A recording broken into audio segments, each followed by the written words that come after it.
7 went into effect. They show crime increased in all 4 LAPD bureaus. The biggest spike in the Central Bureau. This includes Skid Row, the rest of downtown, and Echo Park. Citywide, violent crime is up 26%, property crime up 11%.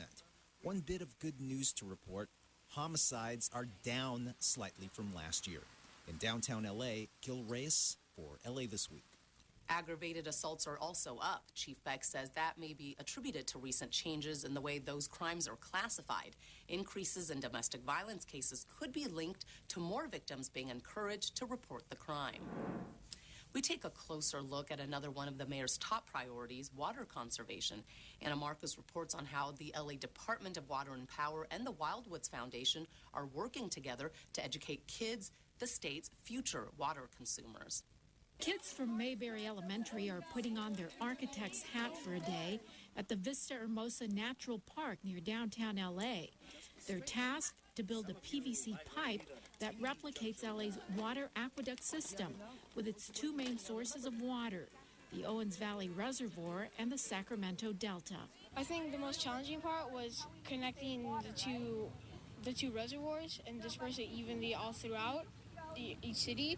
The project, called A Drop in the Bucket, is a joint effort by the Wildwoods Foundation and the LA Department of Water and Power. Every drop counts, and a little water savings in our homes, in our schools, in our parks can add up to helping LA get through this drought. The point of all this is to educate students on where our water comes from, how we use it, and what we can do to conserve more of it in this critical time of drought. Even though 71% of this is covered with water,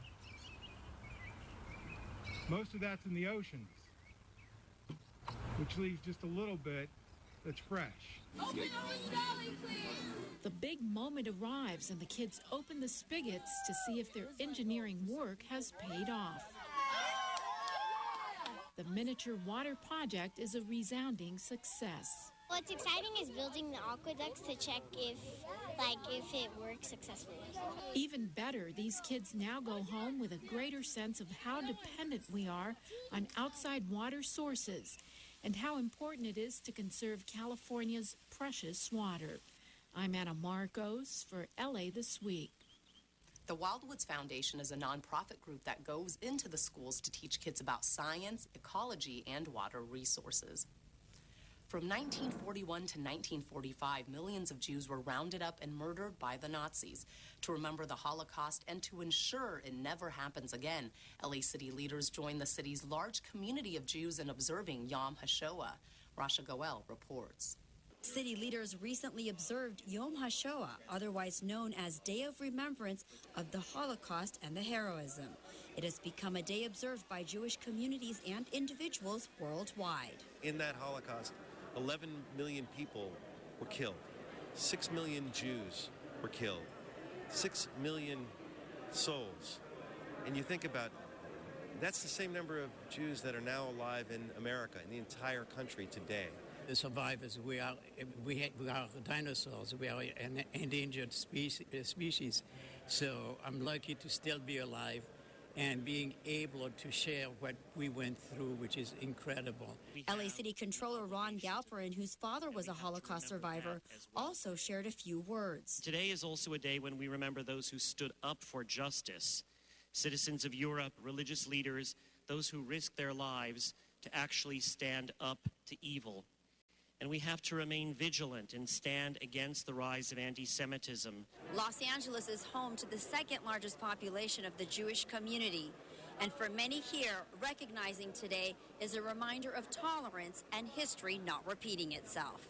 No matter who you are, what you believe, or what color of your skin, that you have a right to exist and you have a right to believe in what you believe in without interfering with others. Between 109 and 149,000 Holocaust survivors are still living, though that number is declining. In downtown Los Angeles, I'm Rasha Goel for LA This Week. Officials say of the Holocaust survivors, many are living below the poverty line and many still face mental and physical challenges. A fallen LAPD hero is remembered on the one-year anniversary of his death in the line of duty. Officer Chris Cortijo will now be remembered by both officers and motorists, as 2 memorials now honor his memory. Anna Marcos reports. Valley traffic officers came out in force to remember one of their own fallen brothers. Traffic officer Chris Cortijo, killed on his way to a DUI traffic stop 1 year ago. Now, a newly unveiled sign, Officer Chris Cortijo Square, will serve as a memorial at this Van Nuys intersection.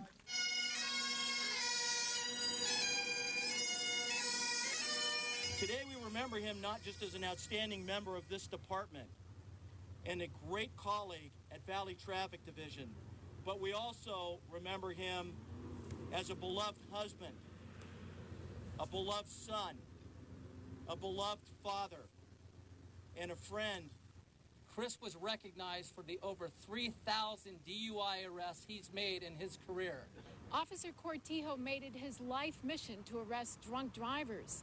Unfortunately, his own life was ended by another drunk driver. Someplace in Los Angeles, there's an expectant mother who's dreaming about the life that her unborn child will live. And that mother and that unborn child are here today because of Chris Cortijo, and Chris Cortijo lives on through them. Later, an emotional moment for Cortijo's wife and the unveiling of a plaque in his honor at the Valley Traffic Division headquarters. His own former partner remembers Cortijo as a fighter who never gave up in life or in his dying moments. We stood by him with his family for 4 days as he fought for his life. And he fought, and he fought, and he fought. And he did what we're trained to do. You don't give up. Cortijo died 4 days after his tragic accident, but his legacy of stopping drunk drivers will now live on, as some of the 60,000 motorists who pass through here each day see his memorial sign. I'm Anna Marcos for LA This Week. And that memorial sign is located at the corner of Van Nuys Boulevard and Arminta Street in Van Nuys.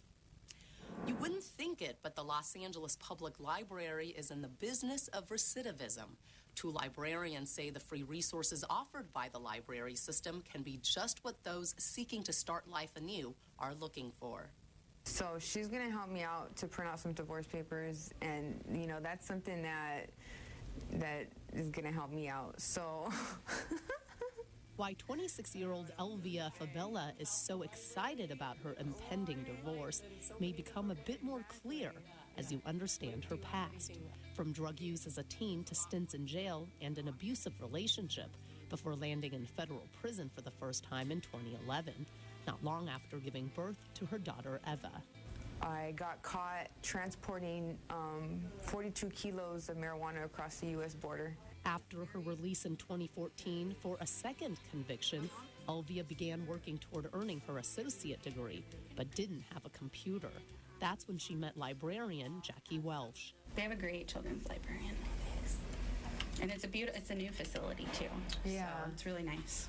Elvia and Jackie's unlikely friendship was born out of a unique program called Pathways, co-developed by Jackie and her mentor Karen Pickard IV. The library ladies, as Elvia affectionately calls them, would go into transitional housing or courthouses to meet with recent parolees to tell them about the library's free services. Individuals would come in with legal questions, or they'd come in needing assistance finding their probation officer, or, you know, they had been in prison for a long time and they hadn't, you know, used a computer yet. If people are able to get jobs, improve their reading, improve their skills, you know, come together, have some place in the community where they can go take their kids to story time. The assumption may be that the participants of this program learn skills like how to register for a library card, or how to check out books, or even how to use the computer.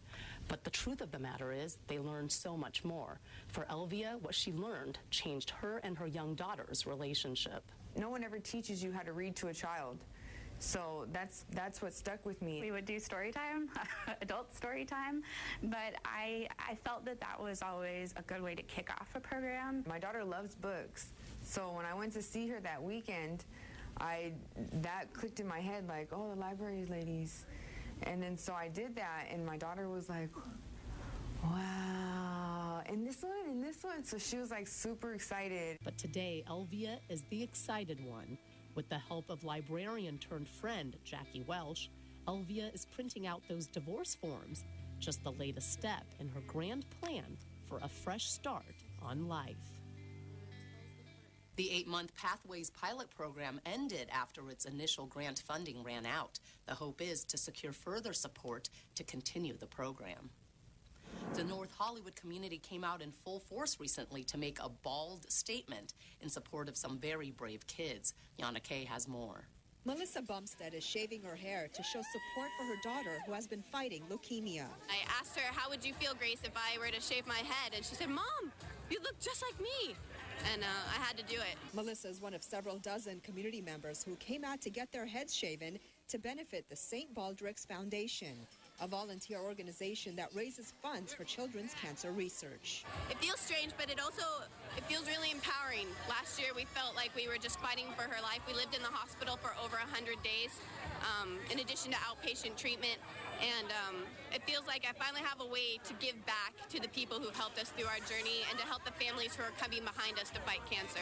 The 13th annual event, which took place at Fire Station 89 in North Hollywood, is put on each year by members of the Los Angeles Fire and Police Department. I come out, I shave my head. It's just, it's for a great cause.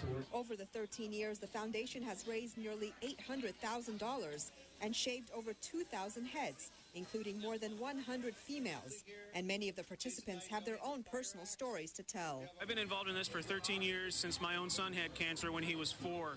He's a healthy 16-year-old now. Officials say this is the 5th year in a row the foundation has raised more than $100,000, providing for medical advancements to help fight the disease. For a disease such as neuroblastoma, which is a very specific cancer that children can get in their abdomen, St. Baldrick's allowed the development and the approval by the FDA of a new life-saving drug.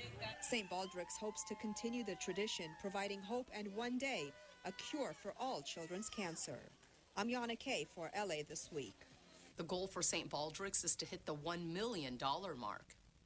Each year, the city's team of engineers work to get a new generation interested in building things. Anna Marcos takes us to the annual LA Regional Bridge Building Contest. Today, they build miniature bridges of wood. Tomorrow, it could be LA's latest concrete and steel creations.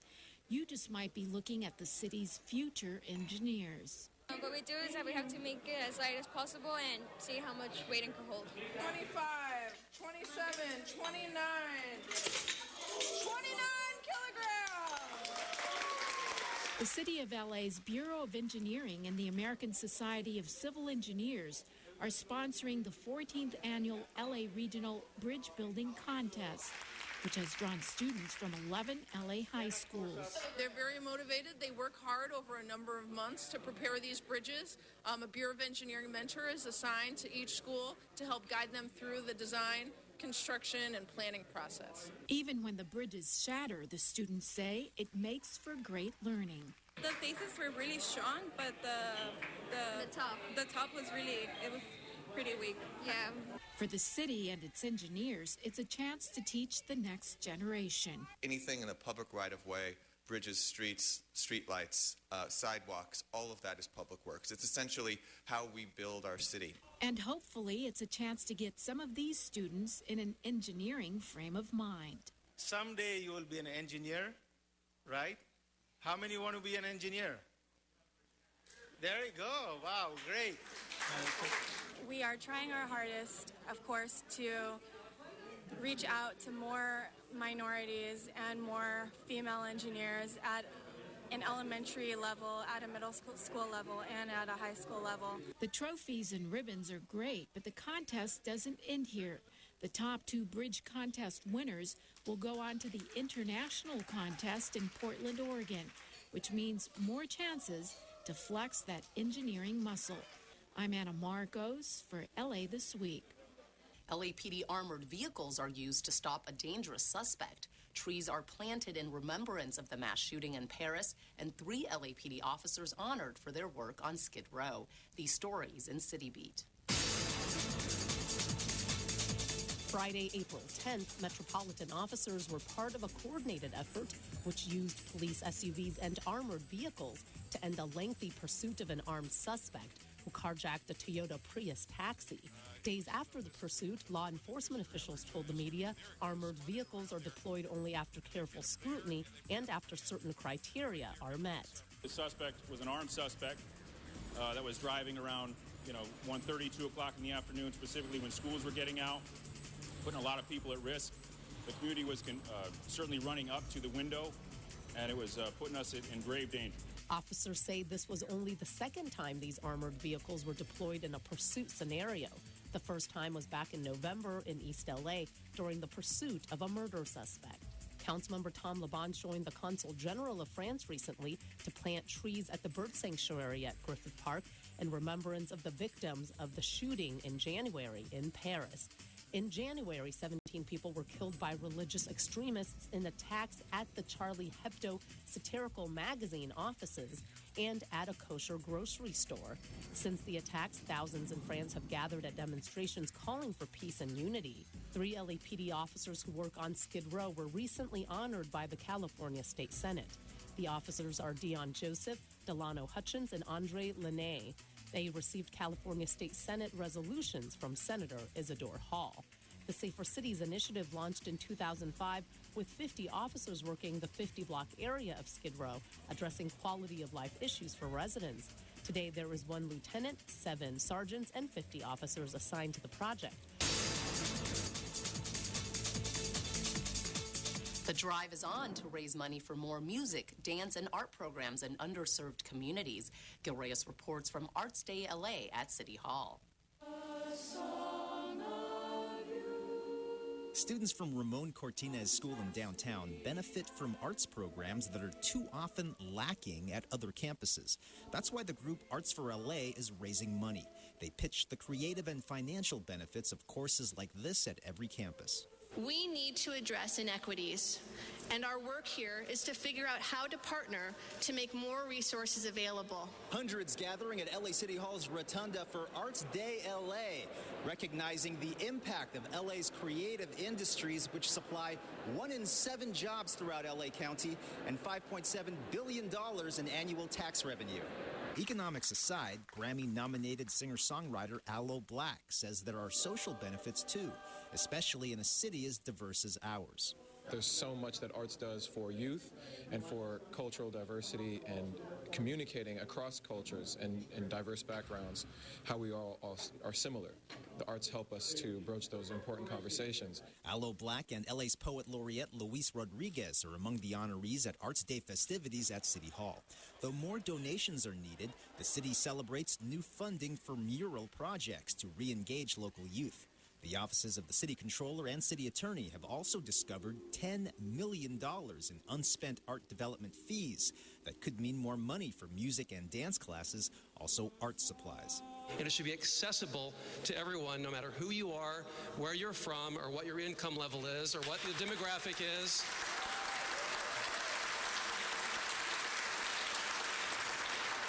And that's what events like this are all about. At City Hall, Gil Reyes for LA This Week.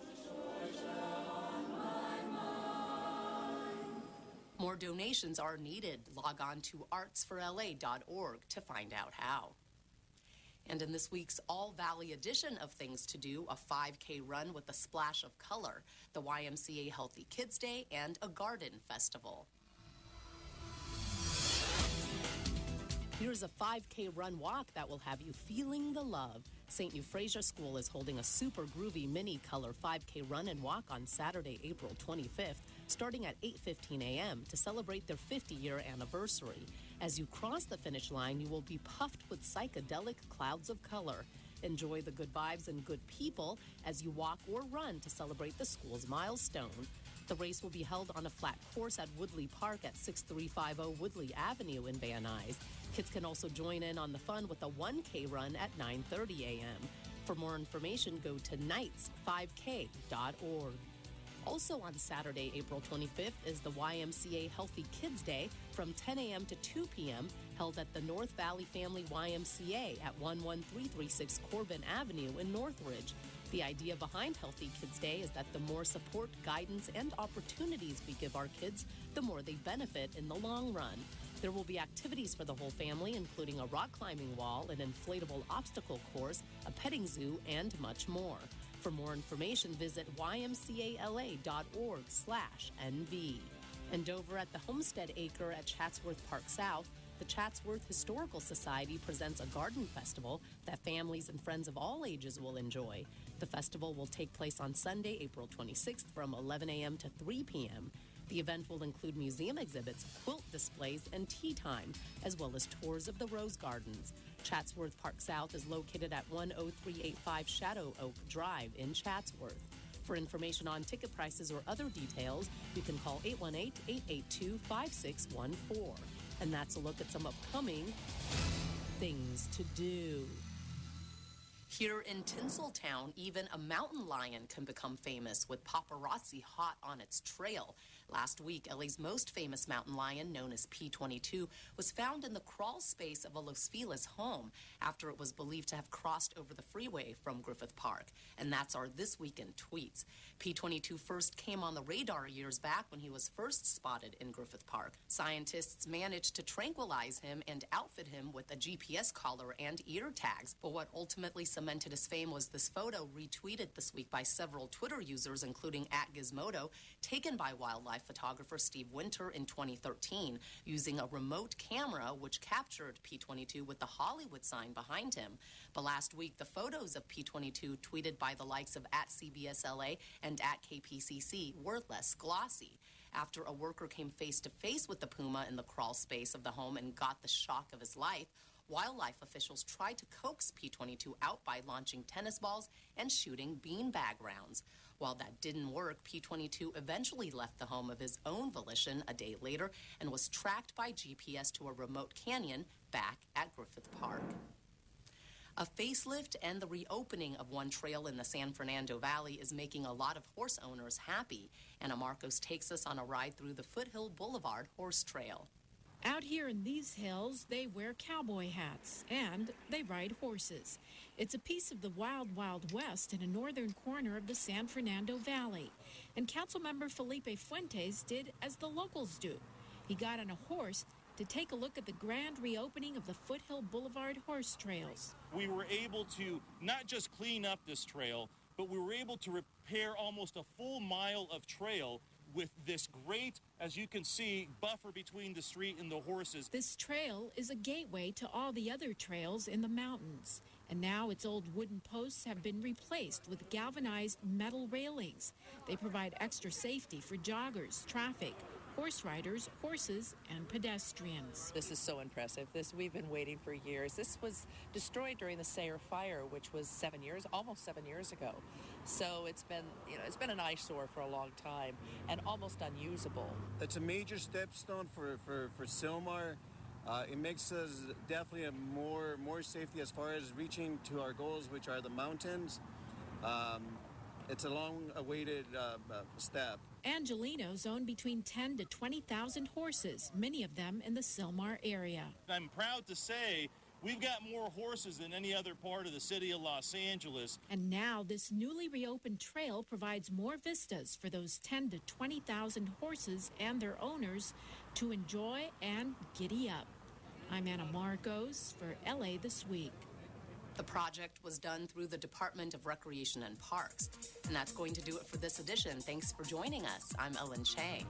A reminder that you can catch us online at lacitywiew.org. You can also follow and like us on Facebook or on Twitter at LATW35.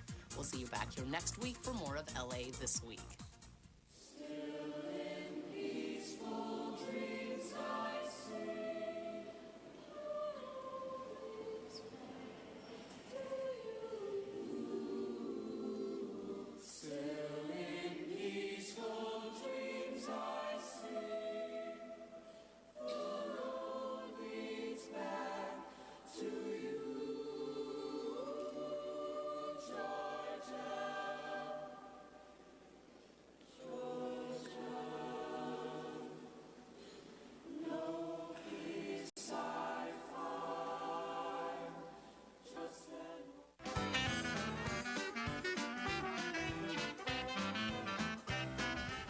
Kevin from Chatsworth, offering you a taste of New Orleans since 1986. You're watching LA City View, Channel 35. Our city, our channel.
Good morning.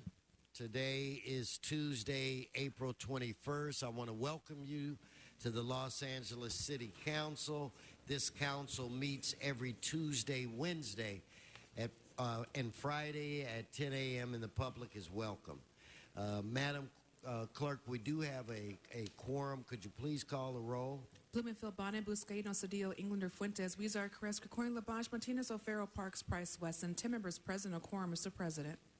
First order of business. Approval of the minutes. Huizar moves, Englander seconds. Next. Committed to resolutions for approval. Bonin moves, Corretz seconds. Next. Mr. President, today is Tuesday, and now be the time for the flag salute. Why don't we rise, and we'll be led by Mr. Mitch Englander in our flag salute. Thank you, Mr. President, colleagues. Please join me in putting your right hand over your heart. Ready? Begin. I pledge allegiance to the flag of the United States of America and to the republic for which it stands, one nation, under God, indivisible, with liberty and justice for all. Thank you for that, Mr. Englander. Mr. Fuentes. Thank you, Mr. President. I apologize for doing this, but Apperson Elementary School Student Council 4th and 5th graders, I'm not apologizing for them. They are here today. Wave, kids. Hey, welcome. That's the Student Council of Apperson Elementary School, 4th and 5th grade, directed by Mrs. Lee. They have a very, very important meeting today with the mayor that they're already late for. So I just wanted to make sure that we said hello to them. Well, why don't we let them come just a little closer? Sure. Let us get them on television. And everybody, let's give our future a round of applause. So who are our presidents? President of the Student Council? Who's the president? Come on up and say a few words. Mr. Wesson, I would like a sash like that one day. We should all... Please come on up and say something. We should all have them. Hi, introduce yourself and say something. Hi, I'm Jocelyn. I'm the Student Council President of Apperson Street Elementary. All right. All righty. Welcome. Come on up and say a few words. You're president too, right? Treasurer. No. Treasurer, come on up and say something. Mr. Green. Hello, I'm David Green, Treasurer of Student Council in Apperson Street Elementary School. Welcome, Mr. Green. Thank you. Now, you're Mr. Green. You're Dad Green, right? Yes. Come on up. Tell everybody who you are. This is actually very important, Mr. Wesson. Oh. Okay. Hi. Good morning. I'm a LA County children's social worker, so I'm also the treasurer for SEIU, so I'm here. 721. So, okay. Well, thank you very much. Give them a big round of applause. You guys say hi to me, right? Make sure you tell them we need more money for parks. We need more money for parks. Why don't we go through the agenda quickly, Madam Clerk? Items 1 through 3 are items noticed for public hearing. The Department of Building and Safety reports that item 1G may be received and filed inasmuch as the lien was partially rescinded and the balance paid off. Okay, so without objection, that'll be the order. Do you have cards? Yes, cards on items 1 and 2. Okay, let's vote on 3. Let us open the roll. Yes, Madam Clerk.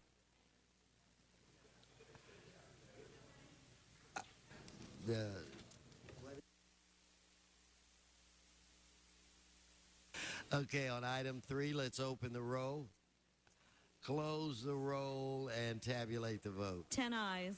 Okay, let's move on. Items 4 through 13 are items for which public hearings have been held. Okay, members 4 through 13, Mr. Huizar. Number 8 for Mr. Fuentes. Mr. 8 for Fuentes. Yeah, I sure botched that one, didn't I? Okay, let's hold item 8. Let's move on. Let's prepare to vote on the remaining items. Let's open the roll, close the roll, tabulate the vote. 12 ayes. Okay, that brings us where? Items 14 through 37 are items for which public hearings have not been held. 10 votes required for consideration. Okay, so without objection, those items are now before this body. Do we have cards? Yes, cards on items 14, 17, 19, 22, 23, 25, 26, 27, 28, and 30. Okay, let's vote on the we'll hold those. We'll vote on the remaining items. Let's open the roll, close the roll, tabulate the vote. 12 ayes. 15 forthwith. And there's Go right ahead, Madam Clerk. Next item. Item 38 is a closed session item. Do you wish to hold that on the desk? Until I get, let's hold it, and I'll have a conversation with Mr. Krikorian or Mr. Fuentes on this item. All right, that brings us where? Mr. President, that brings council to presentations or items called special. I'd like to call on Mr. Mitch O'Farrell from the 13th District. Come on over, guys. Come on over. Come on over. Join us, please. I think so. Yeah. Mitch. The dueling Mitch. That's right. I'm good. It's good to see you. Yes, just come back. Thank you, Mr. President. Good morning, colleagues. Good morning, esteemed faith leaders. Good morning, friends. It's such a pleasure to be doing this presentation today at this time with all of the troubles that we see flashed across the news of the world. I'm joined by the other Mitchell Englander today, and we are so happy to present the first ever Religious Pluralism Day in the city of Los Angeles. Indeed, our name says it all. City of Angels. On September 4th, 1781, a group of 44 settlers known as Los Pobladores founded the El Pueblo de Nuestra Señora la Reina de Los Ángeles del Río de Porciúncula, otherwise known as the town of Our Lady of the Queen of the Angels, by the Los Angeles River. The Queen of the Angels is an honorific of the Virgin Mary. Now, as the nation's second largest city and arguably the most diverse, I would say inarguably, our city is also home to adherents of every major religion in the world. The Roman Catholic Archdiocese of Los Angeles is the largest in the country. Los Angeles is home to the second largest Jewish population in the country and has the third largest Muslim population. Other faiths practiced throughout the city include Buddhism, Hinduism, Zoroastrianism, Sikhism, Baha'i, as well as various Eastern Orthodox churches, including the Armenian Apostolic Church, to name just a few. We are also a city that respects the right not to have any religious affiliation. Both historically and to this day, Los Angeles has embraced people of all religions, beliefs, as well as racial, ethnic, and cultural backgrounds. We are a city where everyone has the freedom of being and asserting who they are and where they originate. We all coexist harmoniously and set an example for the rest of the world to follow. Today, we stand in unity, not only to celebrate our religious diversity and pluralism in Los Angeles. Our presence in unity is a message to condemn any and all global violations of human dignity and oppressive conditions that diminish the value of life in the name of religion. And even right here in our own state, we have a ballot initiative pending that calls out the killing of gays and lesbians. That is not who we are as a people. It is no coincidence that we mark this special day in the month of April. 3 of the genocides of the 20th century are commemorated this month: the Armenian genocide, the Holocaust, the Rwandan genocide, and there are others. These unimaginable atrocities and the crimes against humanity are just a reminder for the need to be united against hate, persecution, and the need to be vigilant to prevent the occurrence of future atrocities. By declaring a day of religious pluralism in the city of Los Angeles, we celebrate our unity and compassion for our fellow human beings. We must pledge to work together to build bridges of understanding that can be echoed throughout the United States and the world. And before I bring up our first leader in the faith community, I'd like to invite our colleague Mitch Englander to say a few words. Mitchell? Thank you very much. You bet.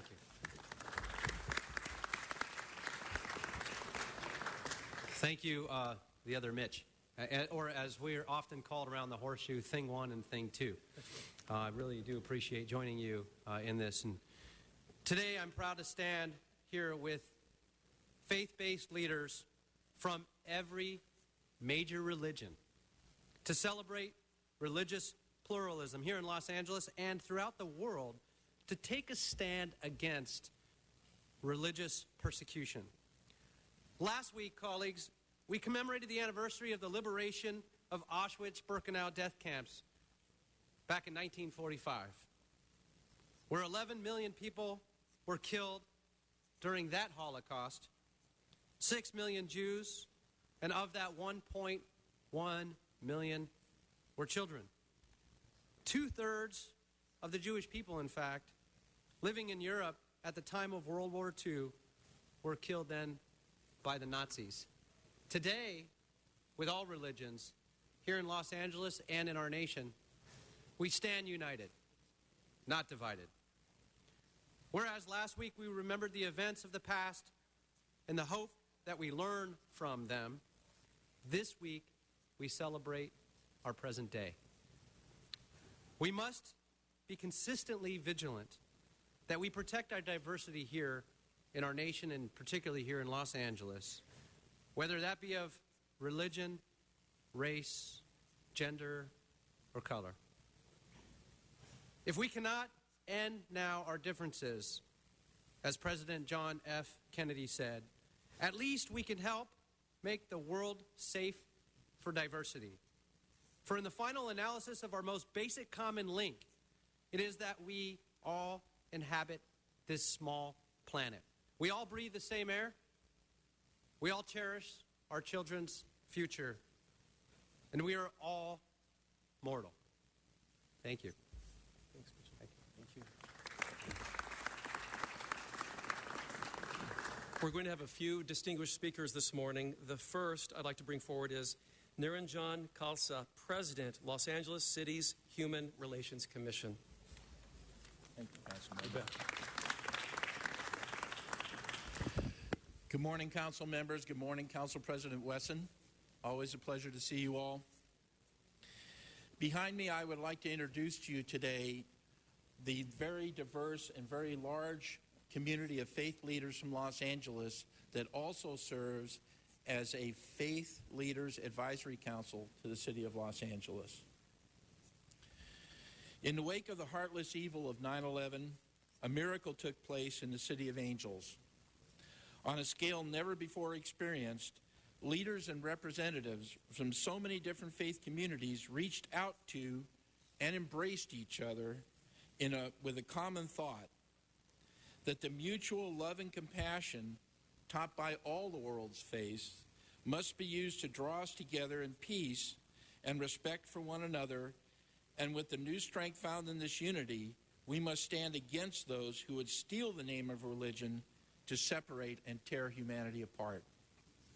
Here we stand before you, asking you to join us in this epic fight against hatred, bigotry, and fanaticism, and ask you to help us make Los Angeles a shining example to the world of how our faiths bring us together in peace, not divide us in conflict. I would like to thank Councilmember Mitchell Farrell and Councilmember Englander for their efforts in supporting this Religious Pluralism Day. I would also like to recognize the members of the advisory committee that drafted this statement and planned today's effort.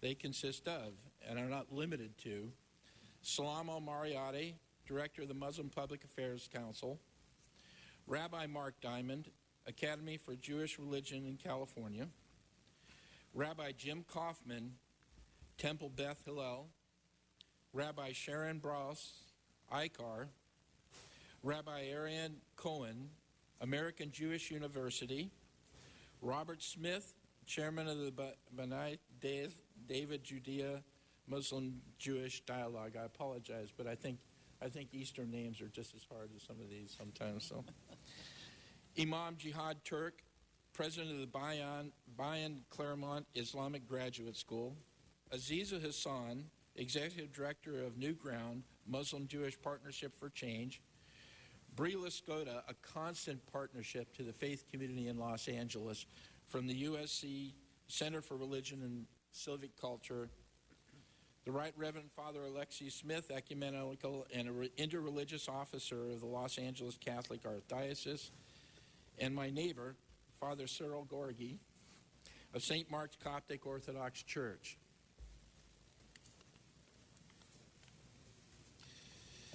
I think I'd like to introduce now, we have three of the community. We'd like to allow everybody time to speak because everybody has something very important to say. But unfortunately, council doesn't adjourn at midnight. So I would like to invite Rabbi Mark Diamond, Father Cyril Gorgi of the Coptic Church, St. Mark's, and Imam Jihad Turk, in that order, come up and make a few and offer a few remarks. Thank you.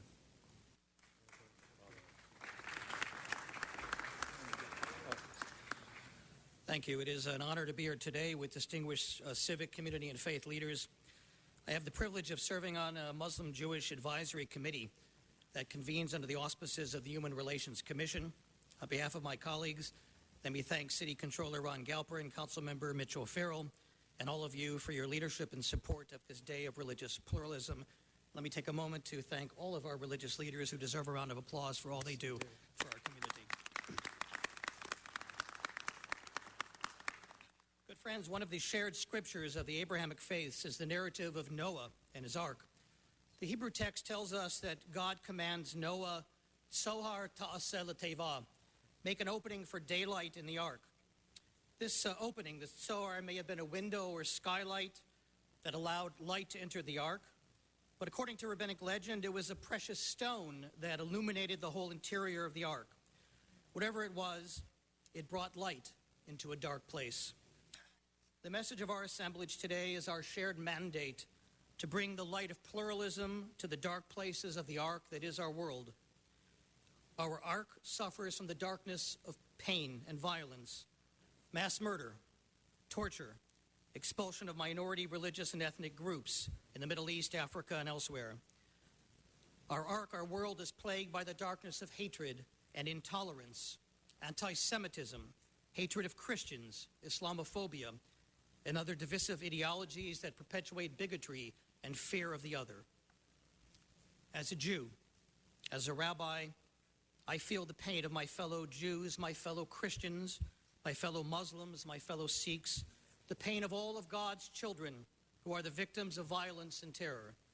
I know and we know that an assault upon one faith community is an assault upon all of us, upon all people of faith and goodwill. We know how critical it is for the people of Los Angeles to stand together in these most challenging times. The strength of this community is here today in this chamber, in its houses of worship, and in the hearts of its people. It is the light of unity in diversity. With this light, we dispel the darkness of fear and intolerance. With this light, we can transform despair into hope, conflict into peace, and hatred into love. So let's work together. Let's work together to ensure that the light of unity and diversity shines brightly in our City of Angels and throughout our world. Thank you very much. Thank you, Rabbi. Good morning, council members. I'm Father Cyril Gorgi. I'm here on behalf of His Grace Bishop Serapion of the Coptic Orthodox Church. I thank the council for adopting this resolution that stands with those who are persecuted and against those who persecute and spout evil ideology. This morning, in the back, all major faith and civic leaders gathered and prayed together a prayer of unity. And together, we stand in front of you in solidarity, unified, shoulder to shoulder, with one goal in mind, and that is to speak against and condemn persecution, murdering, raping, enslaving, and hating others. These acts of persecution and hate are evil in action, and silence in the sight of this evil is in itself evil. Our goal this morning is to publicly condemn the teaching and the practice of persecution and oppression of fellow humans. And as responsible religious faith leaders, we all pledge to teach and practice compassion for fellow human beings by respecting diverse, peaceful beliefs and faith. and reject any ideology that sanctions or justifies or glorifies brutality and murder. With great sadness, just as we commemorate the 100-year anniversary of the Armenian genocide, we see and hear of thousands of innocent human beings murdered, raped, enslaved, evicted out of their homes and cities, and oppressed purely for refusing to renounce their faith. In February, the self-proclaimed Islamic State released a video recording of Coptic Christians being murdered purely for refusing to renounce their faith. And just over the weekend, we see more recording of Ethiopian Christians being murdered. We pray for the repose of the souls of these innocent men, a change of heart for those who took their lives, but above all, we pray comfort and strength for their families and communities, and many around the world who may not have known them, yet are left to mourn such a tragic and unnecessary loss of precious lives. We pray that the Almighty God cause these perpetrators of their barbaric and evil crimes to reevaluate that evil ideology that leads them to commit such vicious actions. We ultimately pray for the peace of the whole world and for the peace of this great city of ours. We pray for the continuing respect and solidarity among the faith leaders of Los Angeles, and that we are always there for each other and always supporting each other in good times and in bad times. We thank and appreciate all the effort of the Council Member O'Farrell and Council Member Englander and Jumana from Human Relations Commission for coordinating and providing the faith leaders of Los Angeles this platform where the city's faith leaders are able to come together and show solidarity in condemning the rising persecution of innocent people in the world. And to celebrate our unity and shared compassion of our fellow human beings, we pray that the principles of this resolution be emulated throughout our city, the nation, and throughout the world. Thank you, and God bless.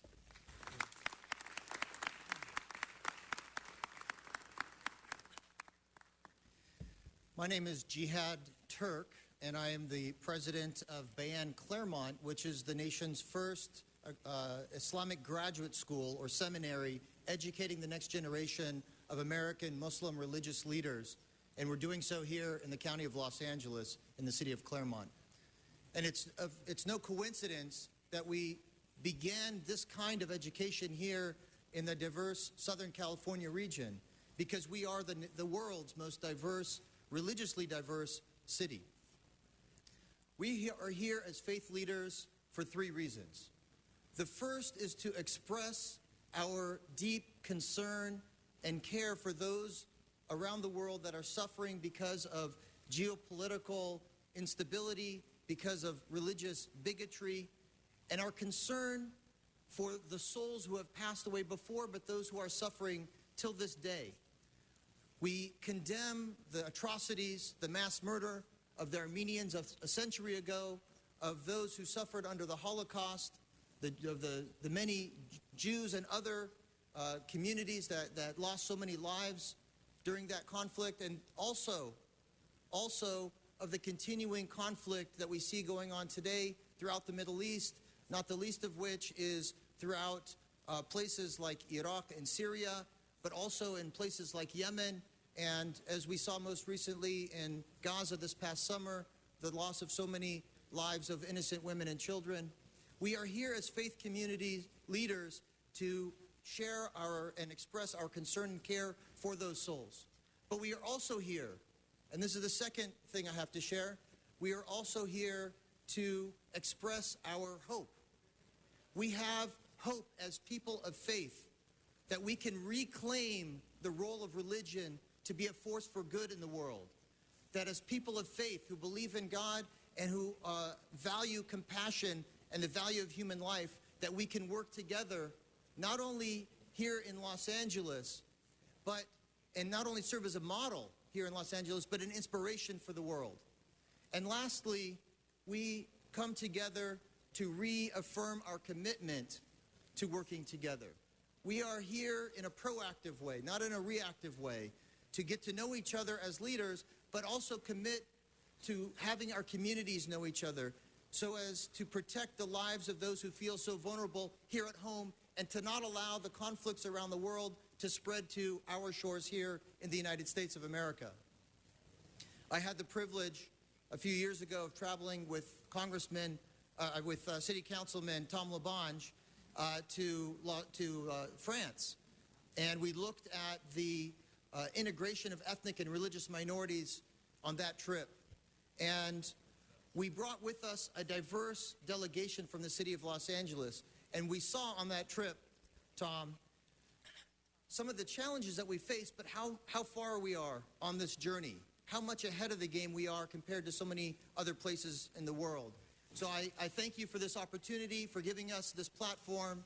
And I just want to conclude with sharing 2 verses from the Quran, from the Islamic scripture, that inspire me and so many Muslims around the world to rededicate themselves to the cause of peace and reconciliation. The first that I'm going to recite in the Arabic and then in translation reads, بعد أعوذ بالله من الشيطان الرجيم يا أيها الناس إنا خلقناكم من ذكر وأنثى وجعلناكم شعوبا وقبائل لتعارفوا إن أكرمكم عند الله أتقاكم. O mankind, we have created you, but from a single pair of a male and a female. And we have made you into nations and tribes so that you may get to know one another, not that you may despise one another. The best of you in God's sight are the ones who conduct themselves with righteousness. And finally, the Quran teaches, وَلَقَدْ كَرَّمْنَا بَنِي آدَمَ. And God Almighty says, and we have given dignity to all of the children of Adam. And that's what we are here to reaffirm as faith leaders. Thank you very much. Thank you so much. Well done. Thank you. Colleagues, we are the City of Angels. At the top of this building, since 1928, there's been a beacon of hope shining across the city. Let that beacon of hope be what illuminates the rest of the world on how we can be a pluralistic society, the example to the rest of the world that Los Angeles not only is a religiously pluralistic society and civilization, but we coexist peacefully and we do set the example for the rest of the world. Let that be the spirit in which we celebrate today. Thank you so much. Mr. O'Farrell, if you could just hold 1 minute. Mr. Koretz. Mr. Koretz. Thank you, Mr. President, and thank you to Mitch and Mitch for putting together this amazing day. I actually didn't think I would know many folks in this group, but I actually have friends of just about every religion in this group. And I think it helps make the point that this is the most diverse city, perhaps in the world, ethnically, spiritually, religiously. It's the most unified city, I believe, as we see here. And it's unfortunately quite the opposite in many places. I think it's very appropriate that you have this day because we see almost every day in the most tragic of ways religion misused as an excuse for violence. And here we're showing it absolutely doesn't have to be. It is a distortion, it is a twisting of religion to kill in the most vile ways in God's name. And this today, I believe, will be a way to get the message out to the world. This is not the way religion was intended. This was not intended by anybody. And this is a message we have to have start here, hopefully spread to the rest of the world, and someday end this tragic and barbaric occurrence that we are seeing in other places with religion as the excuse. So I thank you all for being here and representing the unity that I believe is Los Angeles. Again, thank you. Thank you all.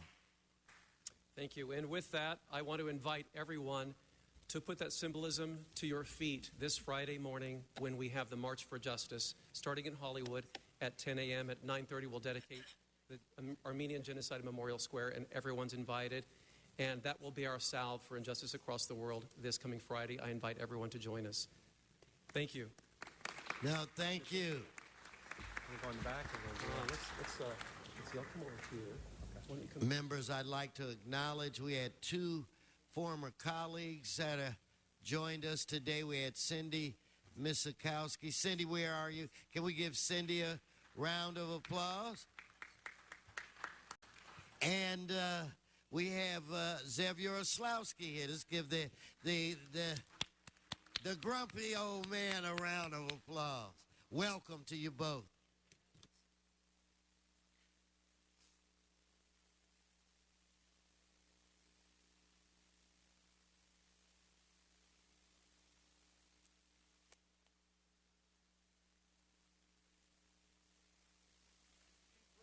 Yes, forthwith on 16 per Mr. Labange. And Mr. Koretz, I'm going to ask you to begin to make your way to the center aisle.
So now we're going to turn the floor over to Mr. Paul Koretz. Mr. Labange.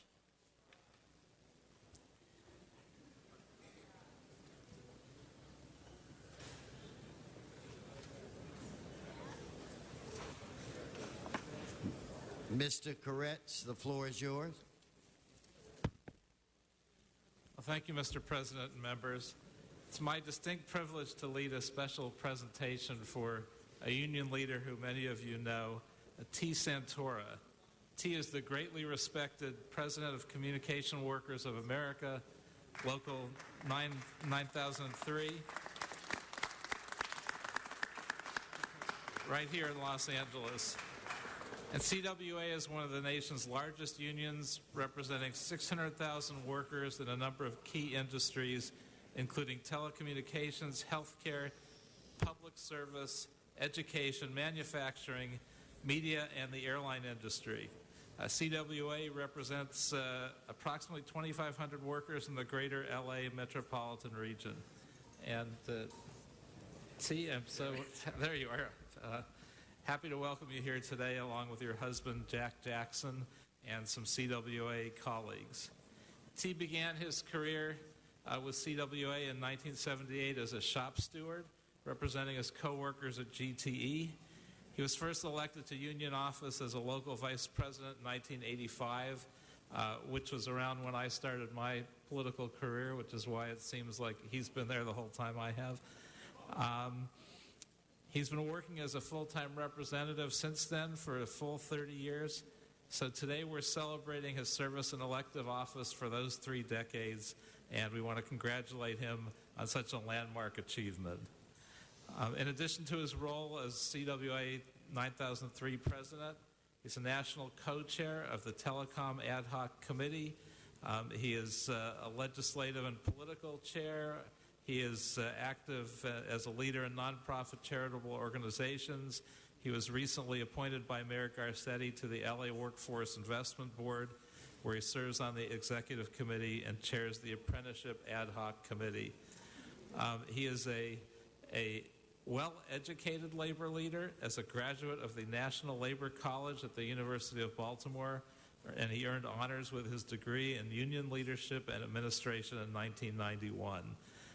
He has a very lengthy resume, which I will somewhat cut short in terms of his union leadership, but his activism also includes the civil rights movement, where he was the past co-president of Pride at Work, AFL-CIO, the Hate Crimes Task Force of the Leadership Conference on Civil Rights, the CLUE HIV/AIDS Labor Speaks Out program, and many, many others.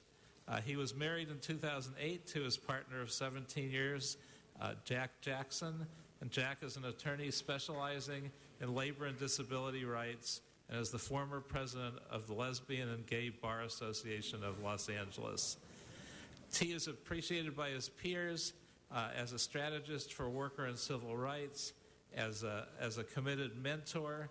He is currently the designated mentor in the CWA Next Generation program. He is also an accomplished artist specializing in abstract painting, and he studied fine arts at Santa Monica and Grossmont colleges. T is absolutely a Renaissance man, a man for all seasons, and a true champion for workers and their families. And so without further ado, I'd like to ask T to share some thoughts.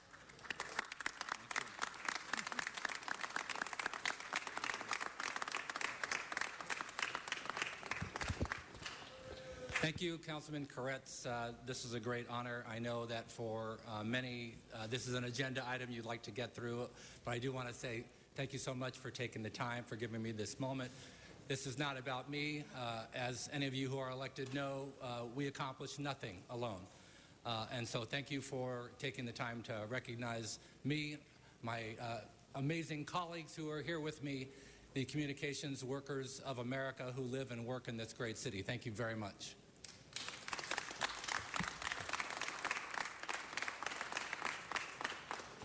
And now I'd like to ask if there are any of his colleagues that would like to say a few words as well.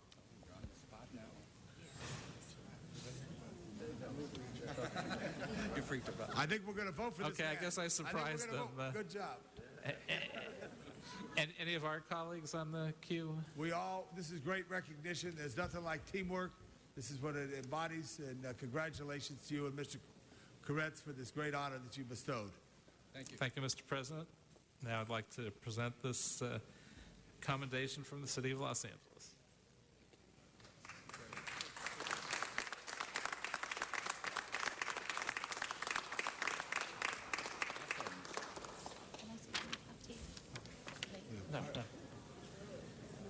Hi, my name is Marissa Remsky, and I'm the Executive Vice President for CWA Local 9003. And I will say that T. Santora, thank you. T. Santora has been more than just a boss to me. He's been a mentor, a leader. My local and his local merged 4 years ago and became one local, and he is somebody who exemplifies unity, leadership. He is such a great man, and I'm proud and honored to be here today honoring T. Santora. Thank you. And thank you again, T, for all your great work over the last 30 years.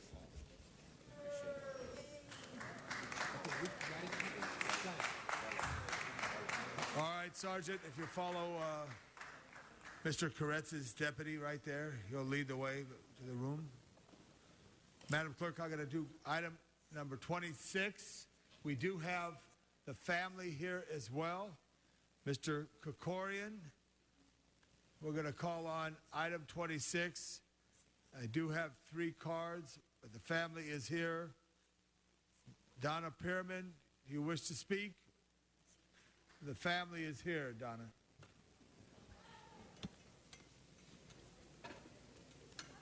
Excuse me, stop, Sergeant. Please clear the desk.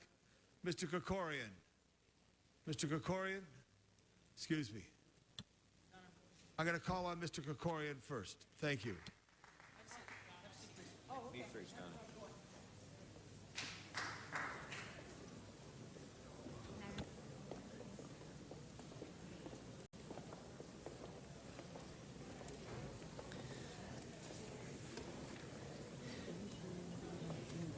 Thank you, Mr. President. Members, yet again, a neighborhood and a family has been shattered by yet another tragic hit-and-run, not accident, hit-and-run crime.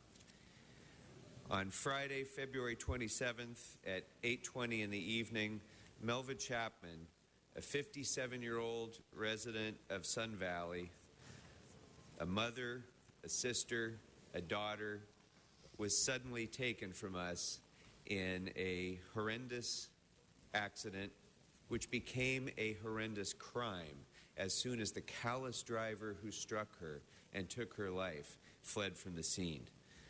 The magnitude of such a loss, of course, is incalculable. It's unimaginable for most of us.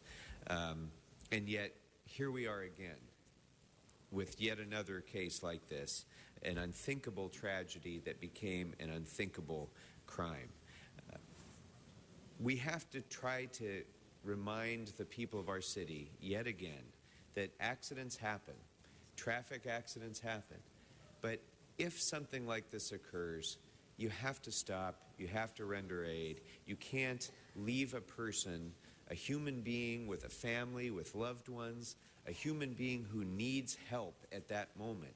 You can't leave them and flee the scene, because as soon as you do that, you lose your own humanity and you become a criminal.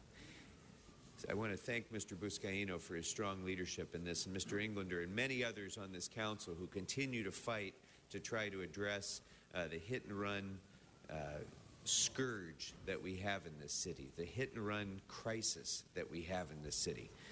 But in this case, our efforts were not enough, and in this case, Melva Chapman's life was taken.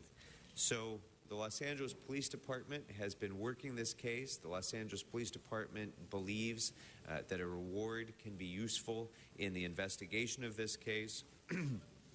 And so we're here today to side with this family and to offer the police department the support that they need in offering a reward which hopefully will be enough to be able to get the information that they need to conclude this investigation and to bring some small measure of peace and of closure to this family that's continuing to grieve.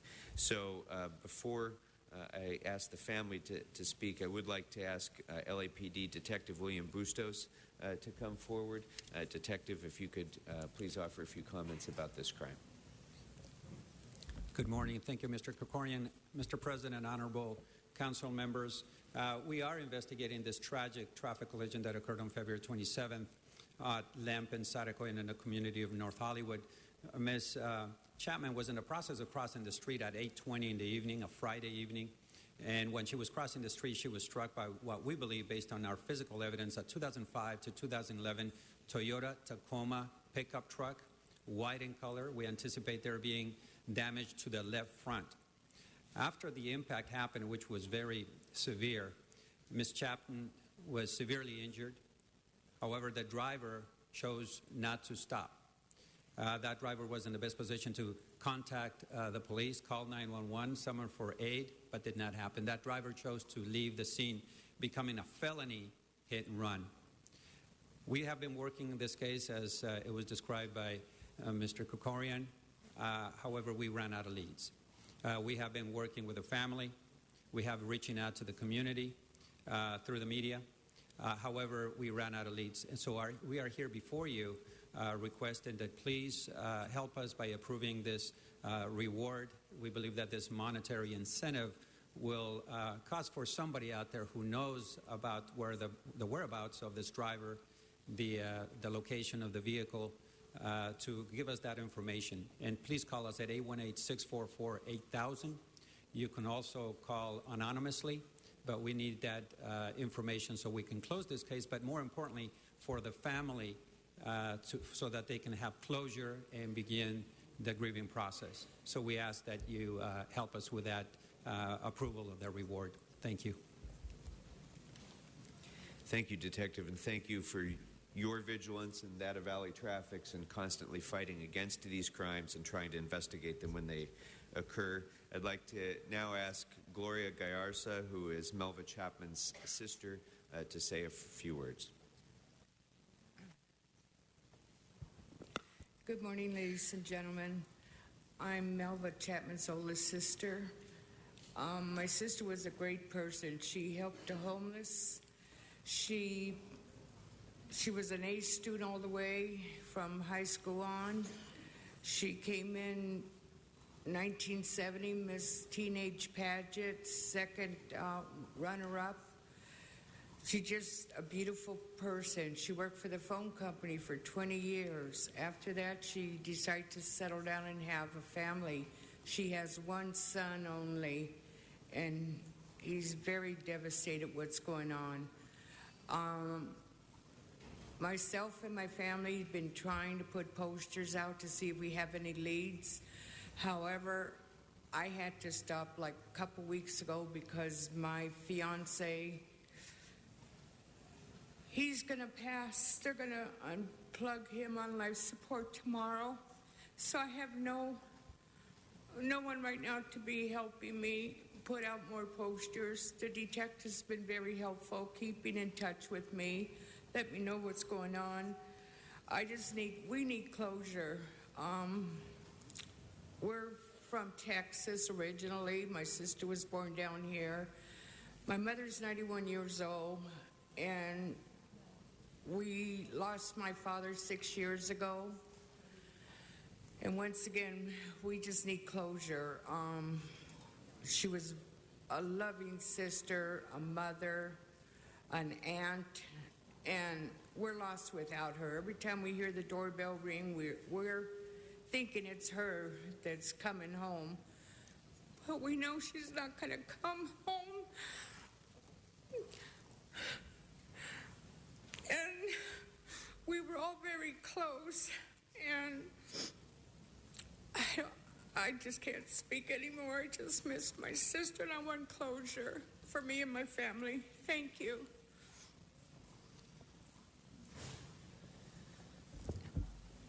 Thank you, members. I'd ask that we do try to help this family bring closure. I respectfully ask for your aye vote. Did you want to say a few words as well?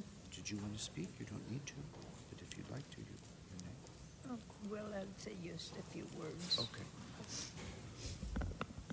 I'm Evangelina Esquivel.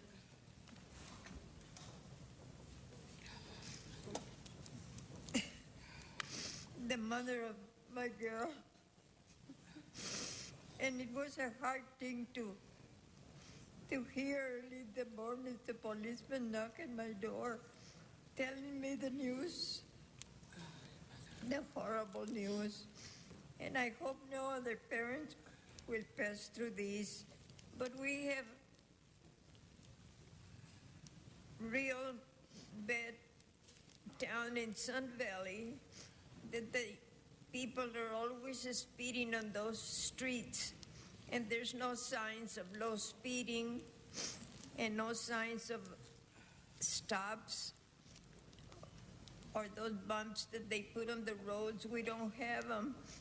And I know for sure a lot of other parents are going to go through the same thing on this summer, because on these streets, they always speed a lot. And I hope something can be done about it. Thank you, all of you, from the bottom of my heart. And again, members, I respectfully ask for your aye vote. Thank you. We're going to get the aye vote. Mr. Krikorian, if you would follow the city attorney's direction. If you would like to escort the group, we will vote on it. But I do have cards. Somebody's waiting. Thank you very much. Thank you, sir. Thank you very much. We are taking yours in the hall. Mr. Walsh? Thank you. Ms. Perlman? If you could hold right there, Ms. Perlman, for a second. And Wayne Spindler, still want to speak, Mr. Spindler? a pass on that one card. Thank you, Mr. Spindler. One moment, Donna. Donna, just a second, Donna, just a second, please. Sergeant's just going to straighten that out real quick. Okay, it's not going to be too long. Anyway, my condolences is to family. That's a tragic loss, and that could happen to anyone, but I hope it doesn't. My condolences. I know it devastated that family. So I hope you heard about where that was, so you can put up stop signs, do anything that won't allow so much traffic, speeding along there, so we'll take another victim. And we need to go after the people. I hope that when they find this person that did the hit and run, that they need to give them the full penalty of, because that's murder, hitting and running and not helping somebody out, saving their life. That's murder. So I hope that I hope they find this person, and I hope they throw him in jail forever. Thank you. Okay, that completes the public comment on that. Madam City Clerk, let's open the roll, close the roll, tabulate the vote. 14 ayes. 14 ayes. In addition to that, forthwith on that matter. And before I call on Mr. Weezer, I just want to take a moment as chairman of the Planning Committee of the City Council, Planning and Land Use. We'd like to recognize Renee Weitzer right now. Renee Weitzer, please stand and be 35 years, a veteran of city service. Give Renee a big hand. Eddie Weitzer is next there. Thank you. Renee has completed her service to the city after serving Joel Wax, John Ferraro, and little old Tom LaBonge. And next to you, please greet the great Sidney Misakowski. They were the best friends and continue to be, and collaborate on many good land use decisions for everything. Thank you very much. Now, Mr. Weezer, it's your turn to go right now. Yes.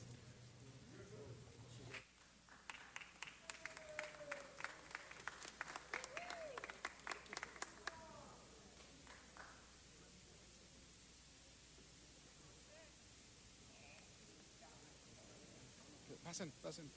Stacy. Well, thank you very much, and huge congratulations to Renee.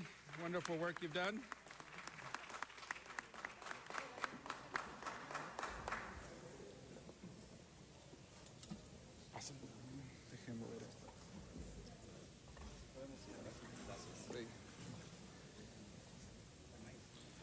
Well, thank you very much, Mr. President. And this morning, it's my honor and great pleasure to introduce, and for those of you who know, a great band that had it started with its popularity here in Los Angeles that boomed throughout the rest of the United States and obviously started in Mexico. And I'm talking about none other than Banda Machos.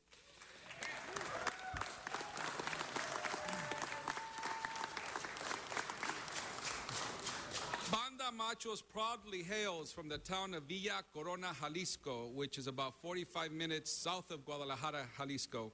In 1990, 13 young men came together to form a musical group, quickly recording and releasing their first album, Serían Las Dos, composed primarily of cumbias, rancheras, and corridos. Banda Machos quickly became known as La Reina de las Bandas, which means Queen of the Bands, due to their unique blend of banda, quebradita, and ranchera sounds. And it popularized the genre of techno banda and the famous dance La Quebradita, which became a social phenomenon in the 1990s. Banda Machos cleverly combined traditional banda sinolense sounds and instruments with their electronic instruments to create the famous quebradita dance through songs of humor, irony, and artistic exaggeration, all in the context of contemporary politics and other issues. Their music is lively and contagious. Even when their lyrics are sad or thought-provoking, their infectious sound makes listeners want to dance. Their signature motto, heard in between their songs, is Arre Machos. ¿Cómo se dice? Arre Machos. There you go. And it's used as ánimo, which is meant to encourage each other, but more importantly, to encourage the listener to keep moving forward. Banda Machos came to LA in the early 1990s, shortly after forming their international debut at El Pueblos Olvera Street, our city's birthplace. And it was quite the debut.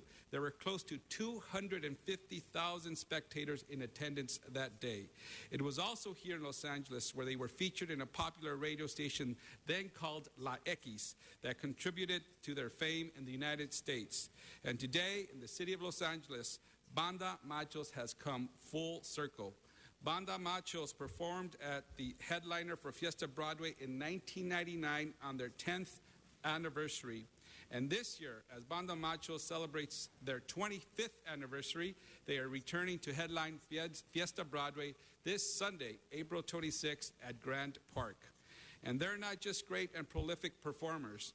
I can tell you from personal experience that Banda Machos is committed to helping improve our community and inspire others who are passionate about music.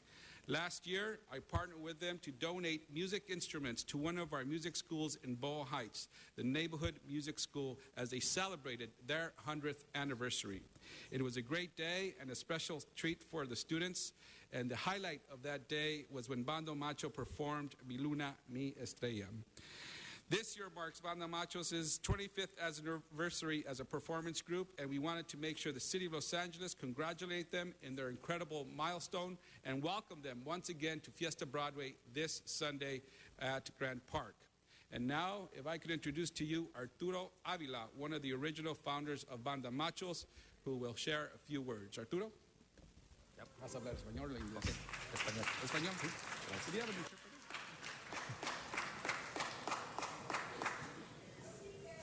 Dice poquito y luego ella dice en inglés y esto le digo poquito y luego ella dice en inglés. Bueno.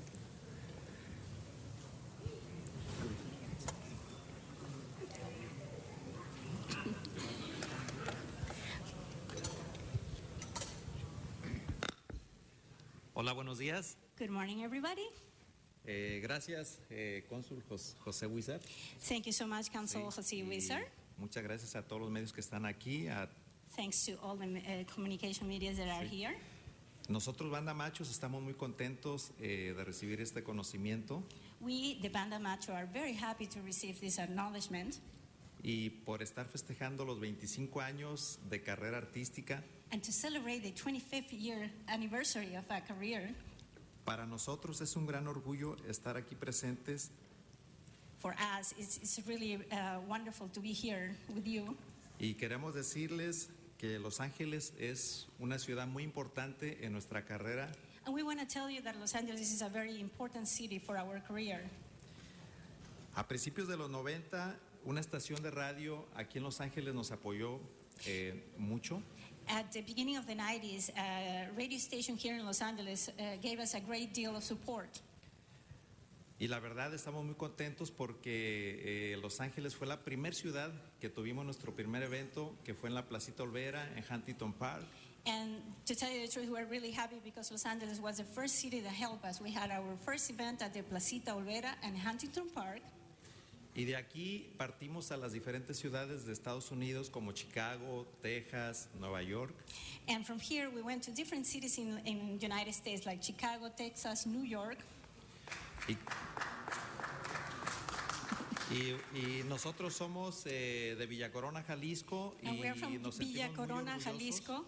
nos sentimos muy orgullosos de traer nuestra música a toda nuestra gente latina que siempre nos ha apoyado durante los 25 años. And we are from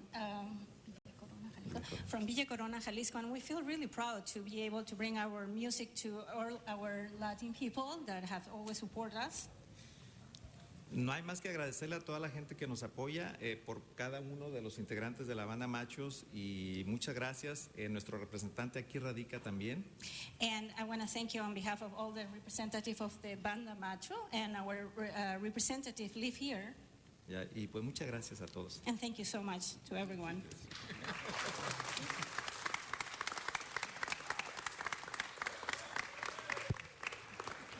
So, Mr. President, on their 25th anniversary, we got them a nice, goldly plated, colored, I should say, framed to celebrate Banda Machos, La Reina de las Bandas, on their 25th anniversary and their strong connection to the city of Los Angeles. They represent what is happening so much these days, where we have a bicultural, binational relationship with our friends to the south from here. And so congratulations once again to Banda Machos.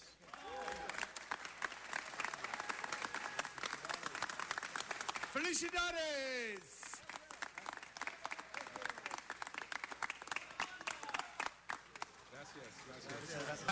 Mr. Weezar, turn around. Betsy's going to get a great shot. I want all the fellas to take their hats off and cheer. Ready? 1, 2, 3. Hey! There's the shot. Front page tomorrow. Thank you so much. Vamos a pasar por acá, tomar la prensa y también unas fotos.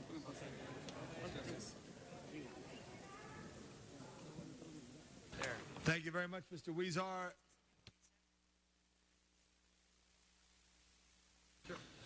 Let's go back to the agenda and go to item number 1. Item number 1, call special for cards. Mr. Walsh, please. Thank you, Mr. Walsh. No speakers on the queue. Open the roll. Close the roll.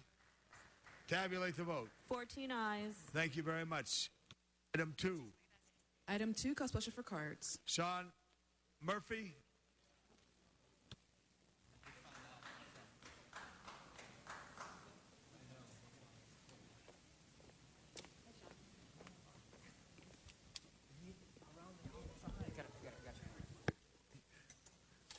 Item 2, I support it. John Walsh.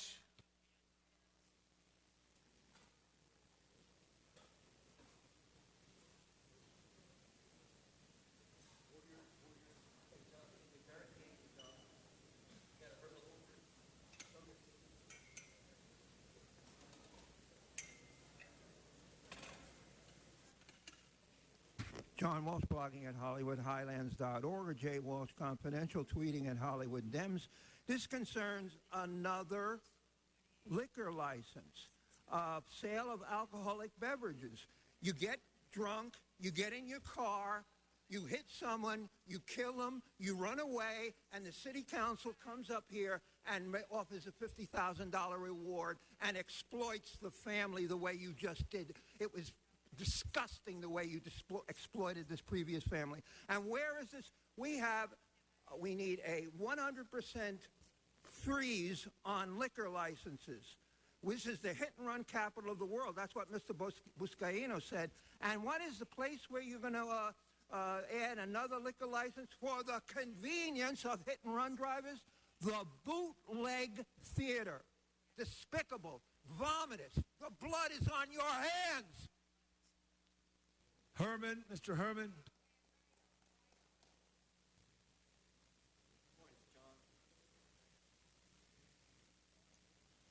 Unthinkable,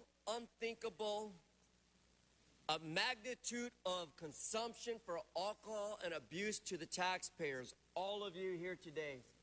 You heard Mr. Krikorian's little cry, unthinkable, unthinkable. Why don't you stop and freeze all the alcohol permit sales, and then maybe we can have a fighting chance to walk across the damn street without getting killed or injured in Los Angeles. The little man's podium up there really don't think about you, all of you, because if that was true, we wouldn't indulge on the convenience of the bootleg theater for alcohol and convenience, but rather it's a short way of saying, get drunk, get drunk, get drunk, get drunk. Because LA don't care about life, because if they did, each individual reserve officer here would do something about it, like I spoke about at the LAPD commission before Steve Soborov. Idiots.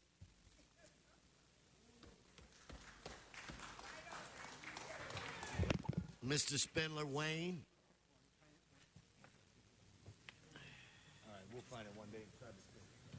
All this hate, all this animosity against a beverage in a bottle. Alcohol doesn't kill people, people kill people.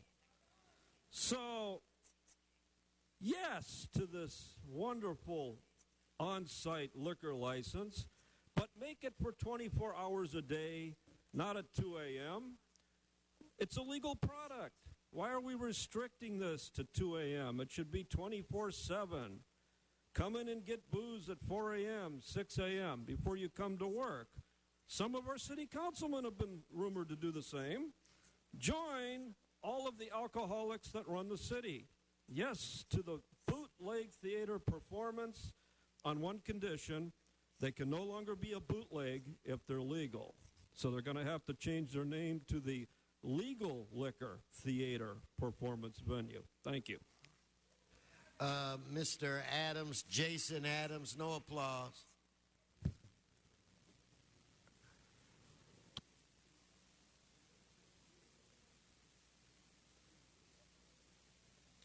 Good morning.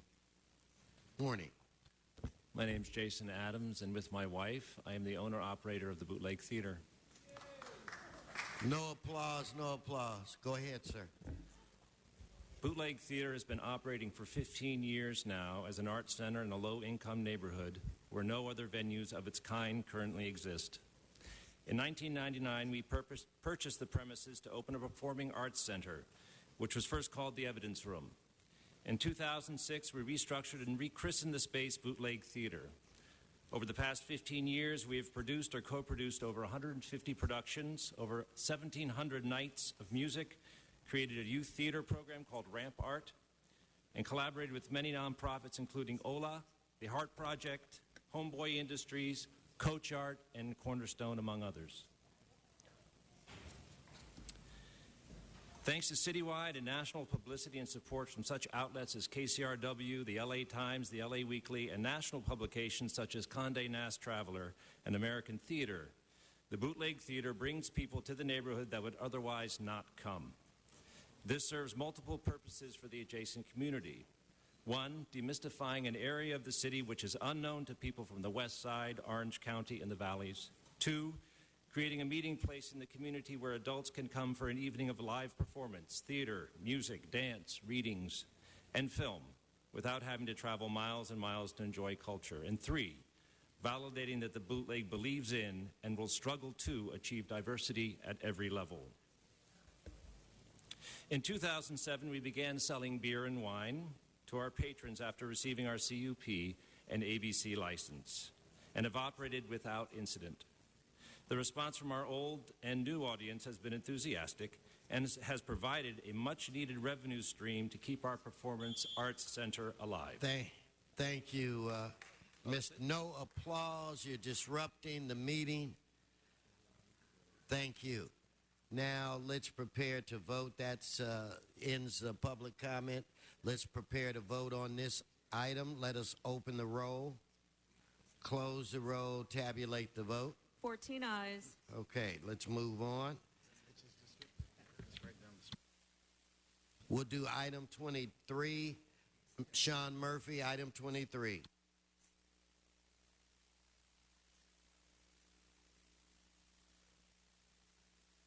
Yes, item 23. It's another item I support. Thanks. Thank you. Let's prepare to vote on this item. Let's open the roll. Close the roll, tabulate the vote. 14 ayes. Now we'll move to item 22, Donna Pearman. Mr. President, there's a request to send item 23 forthwith. Without objection.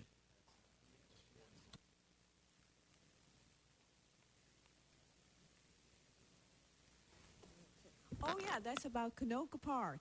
Yes, we need to improve the Canoga Park industry over there. We need to get better on the antique row. So I hope when you do the improving of the Canoga Park that you bring back the antique stores and bring back more of them, because I used to be called Antique Row over there in Canoga Park on Sherman Way. So I hope to see that again. Thank you. Thank you. Let's prepare to vote on this item. Let's open the roll, close the roll, tabulate the vote. 14 ayes.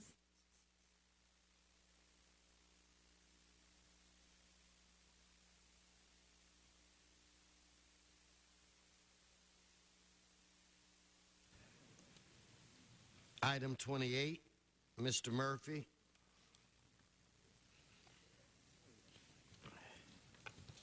I'm against this item. Thank you.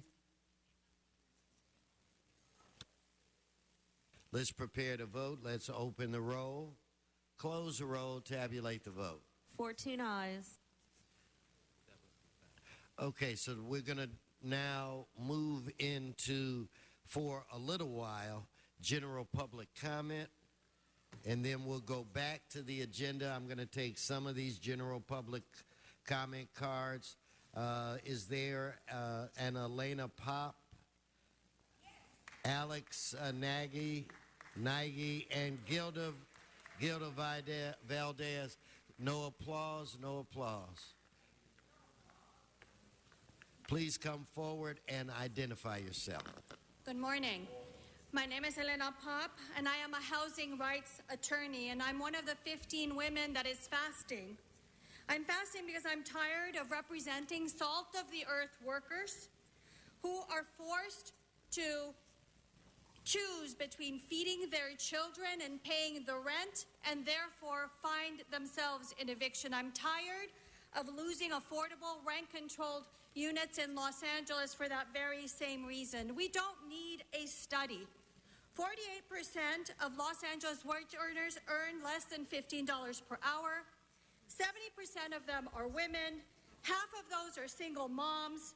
1/3 earn less than $12 an hour in a city where 28 is needed to pay for an average apartment. And for those of us that are concerned about nonprofits, Mr. Farrell particularly, I am the director of a small nonprofit, and we've made a commitment to bring us to 15, and I ask all of you to do the same. Thank you. No applause, please. No applause. If I could have the next speaker, and please identify yourself.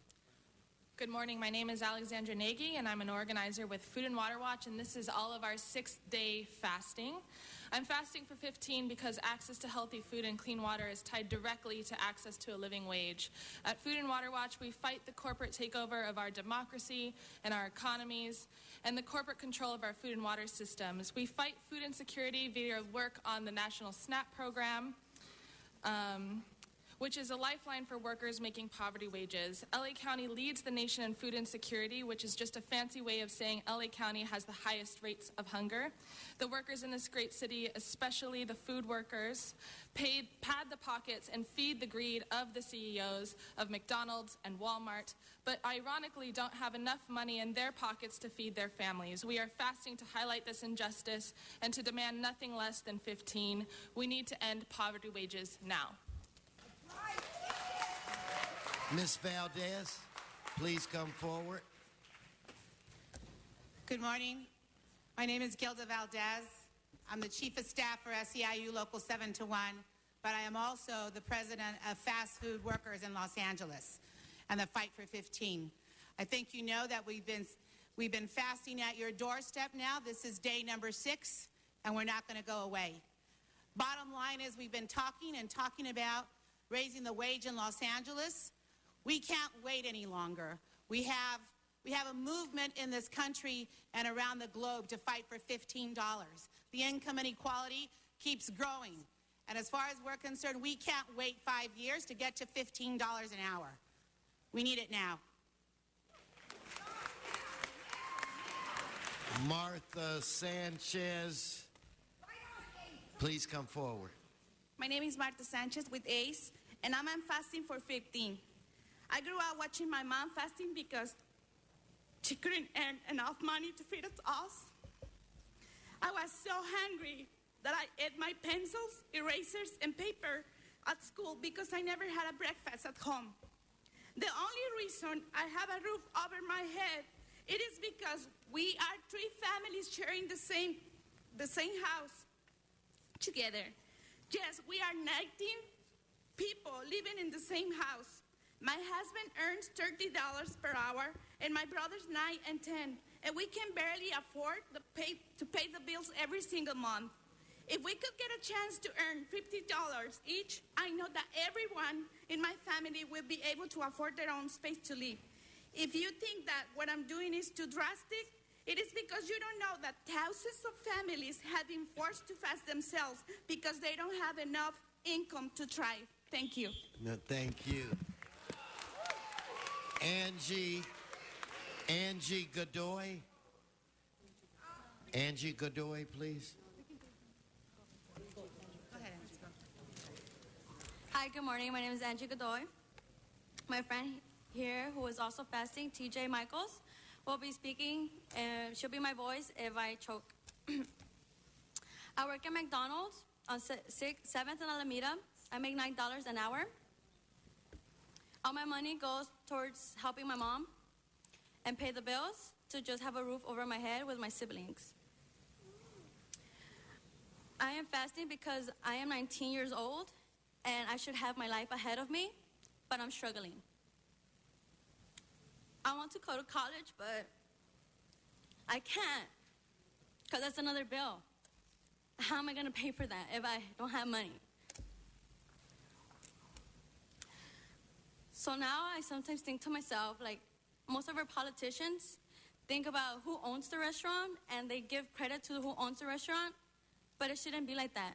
You guys should give credit to the people who work at the restaurants. They are the one who moves it. Thank you. Am I missing your card? I know I have. I thought I heard someone reference another name. I can't locate the card, but I do have Reverend Amorosa. And if there's another card, I need to find out. Would you go talk with him? So please come forward and welcome. Good morning. I am Reverend Omarosa Manigault from the Weller Street Missionary Baptist Church, and I greet you and this esteemed body. I stand with these women in this solidarity fast because these women have to make very tough decisions. They have to make the decision to fill a prescription or fill their gas tanks. They have to make a decision whether to buy a bus pass or to buy baby formula. We must raise the minimum wage. We must stand in solidarity, and we must know that we are the ones to do it, and now is the time. Thank you. Thank you. Now we're going to go back into the regular agenda, and then we'll do public comment. We'll go back to public comment. I don't have the card. I don't have the card. Please, just, I've got this. Just quickly. Miss, identify your, miss, whoever it is, identify yourself and please, identify yourself. My name is Denise Barlage. I was employed at Pico Rivera Walmart, which was originally laid off. As you should be well aware by now, we have been fasting outside of City Hall since Thursday, April the 16th, demanding a $15 minimum wage. We write to you on day... Oh, okay. Take your time. Until last week, I was a 9-year employee at Pico Rivera Walmart making $12 an hour to help my husband make ends meet for our family. I have been fasting for 6 days for a great cause. My question to you is, are you civil servants for the working people? Are you civil servants for the large corporations who can go out and close their stores due to plumbing problems and displaced many families at this time? You don't know what it's like walking in my shoes. And if you did, as elected leaders, I should have the right to have you help me pay for those. Thank you. Okay, now we're going to move forward. No applause, no applause.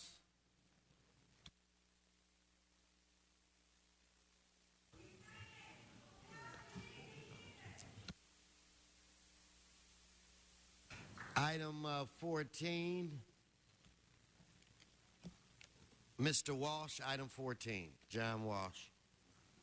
And Mr. Herman.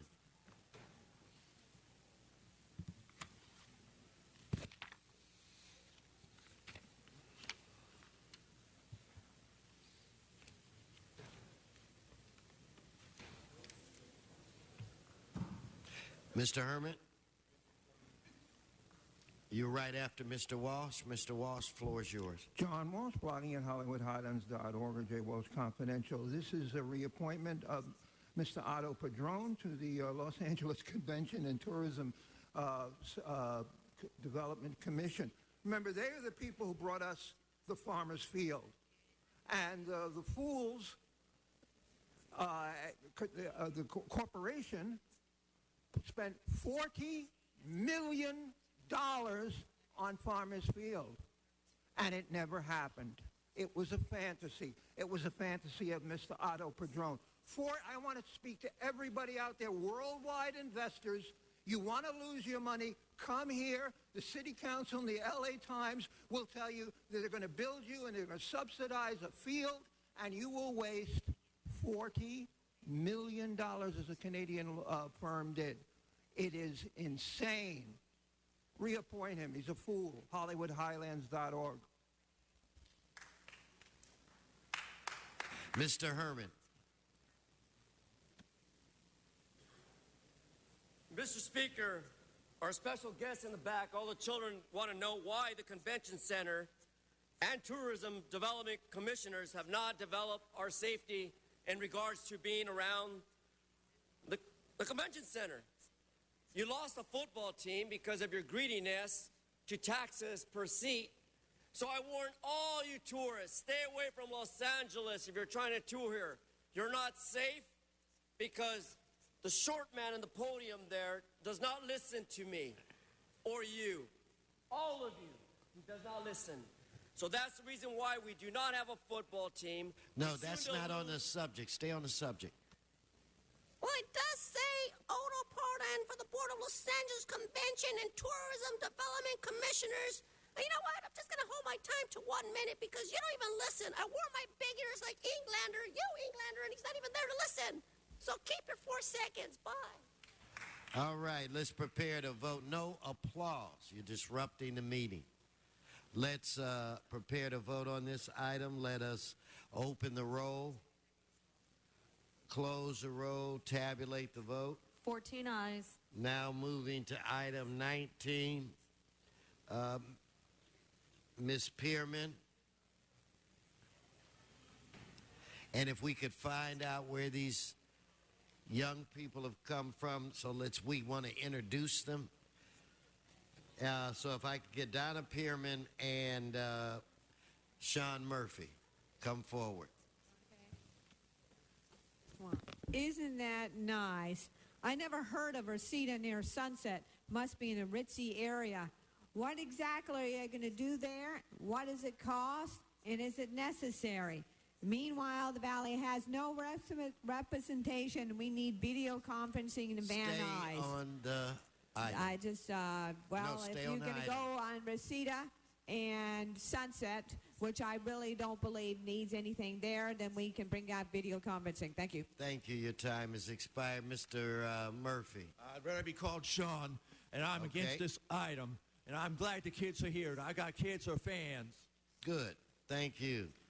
All right, let's prepare to vote on this item. Let's open the roll, close the roll, tabulate the vote. 14 ayes.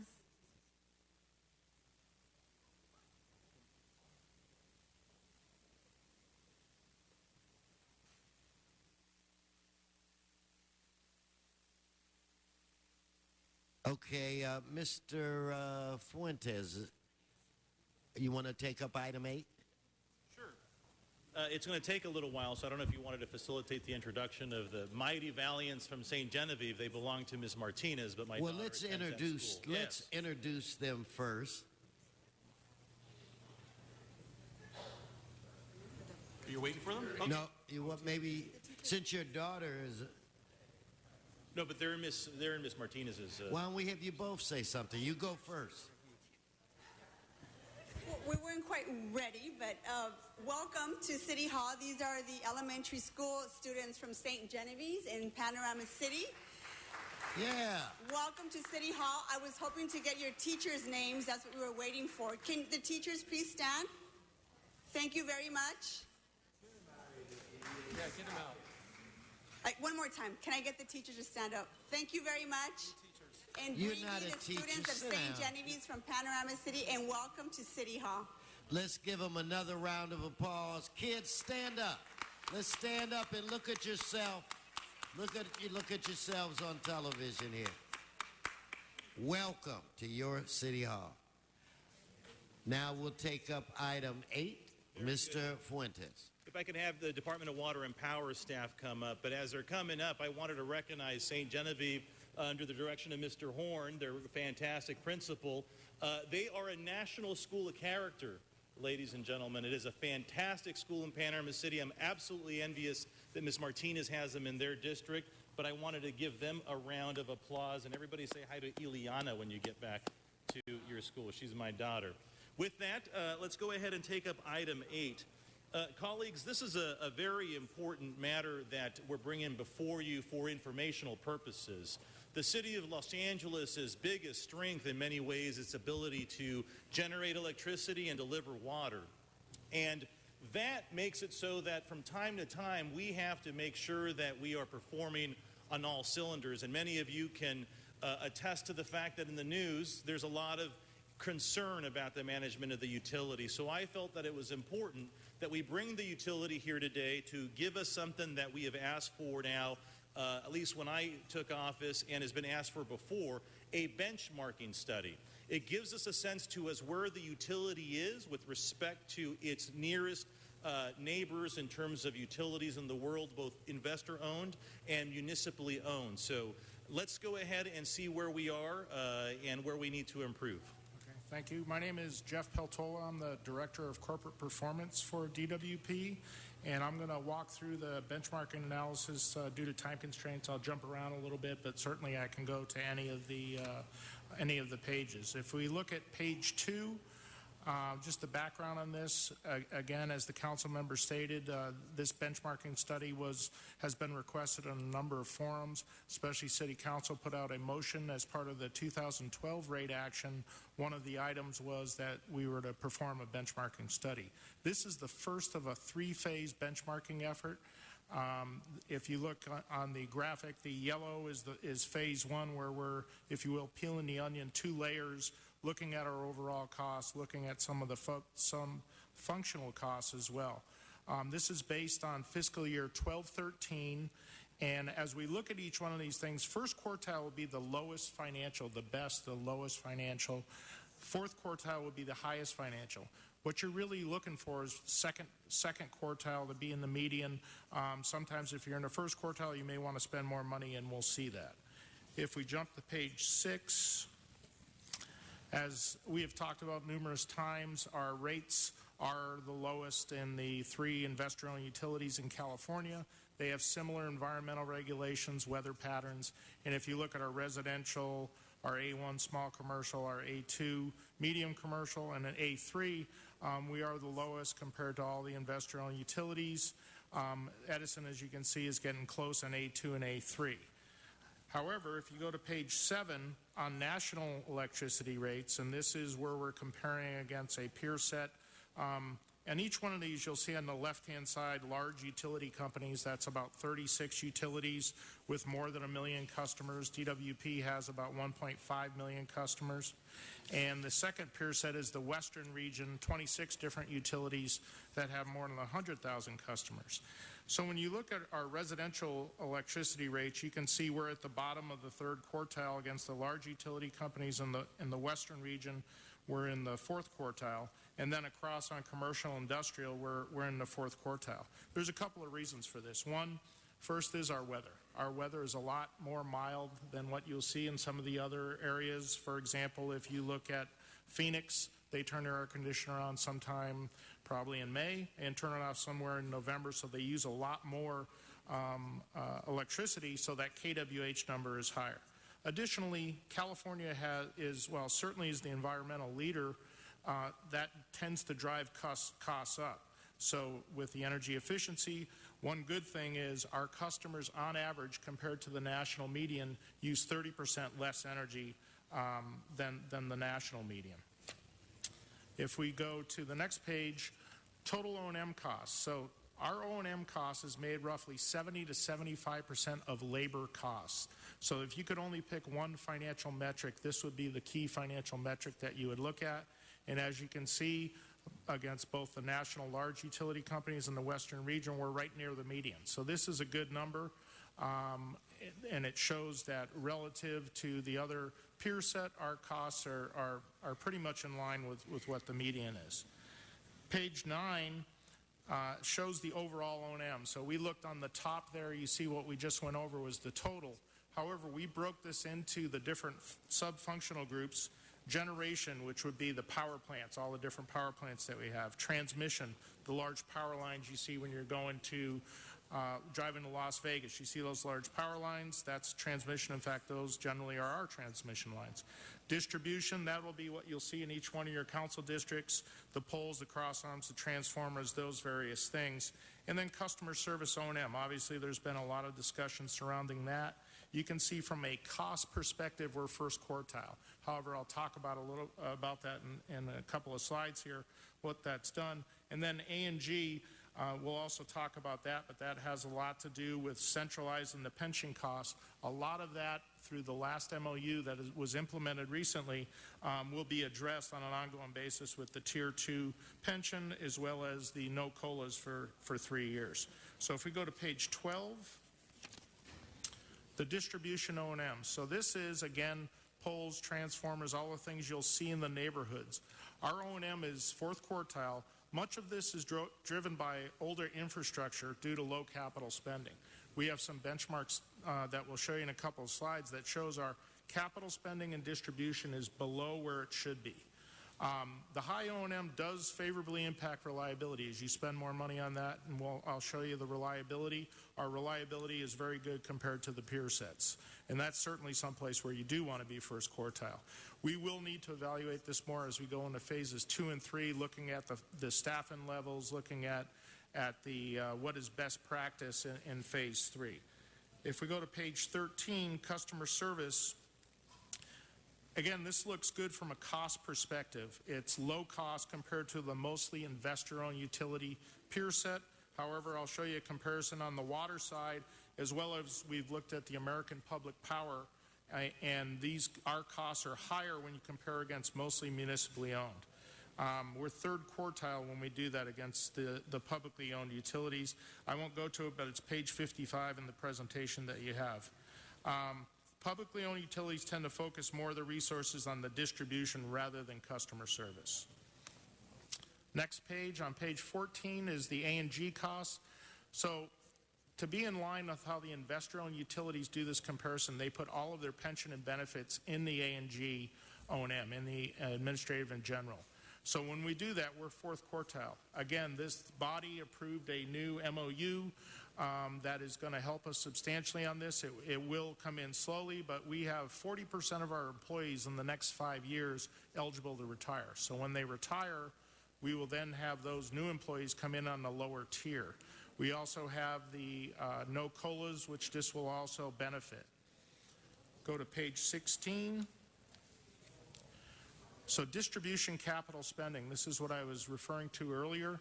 If you look at this on the left-hand side, this is for fiscal year 12-13, you can see that we were underspending. We were in the third quartile compared to our depreciation expense, which is the industry standard metric. And we were low spending not only for fiscal year 12-13, but for the 3-year average on the right-hand side, which is fiscal year 10-11 through 12-13.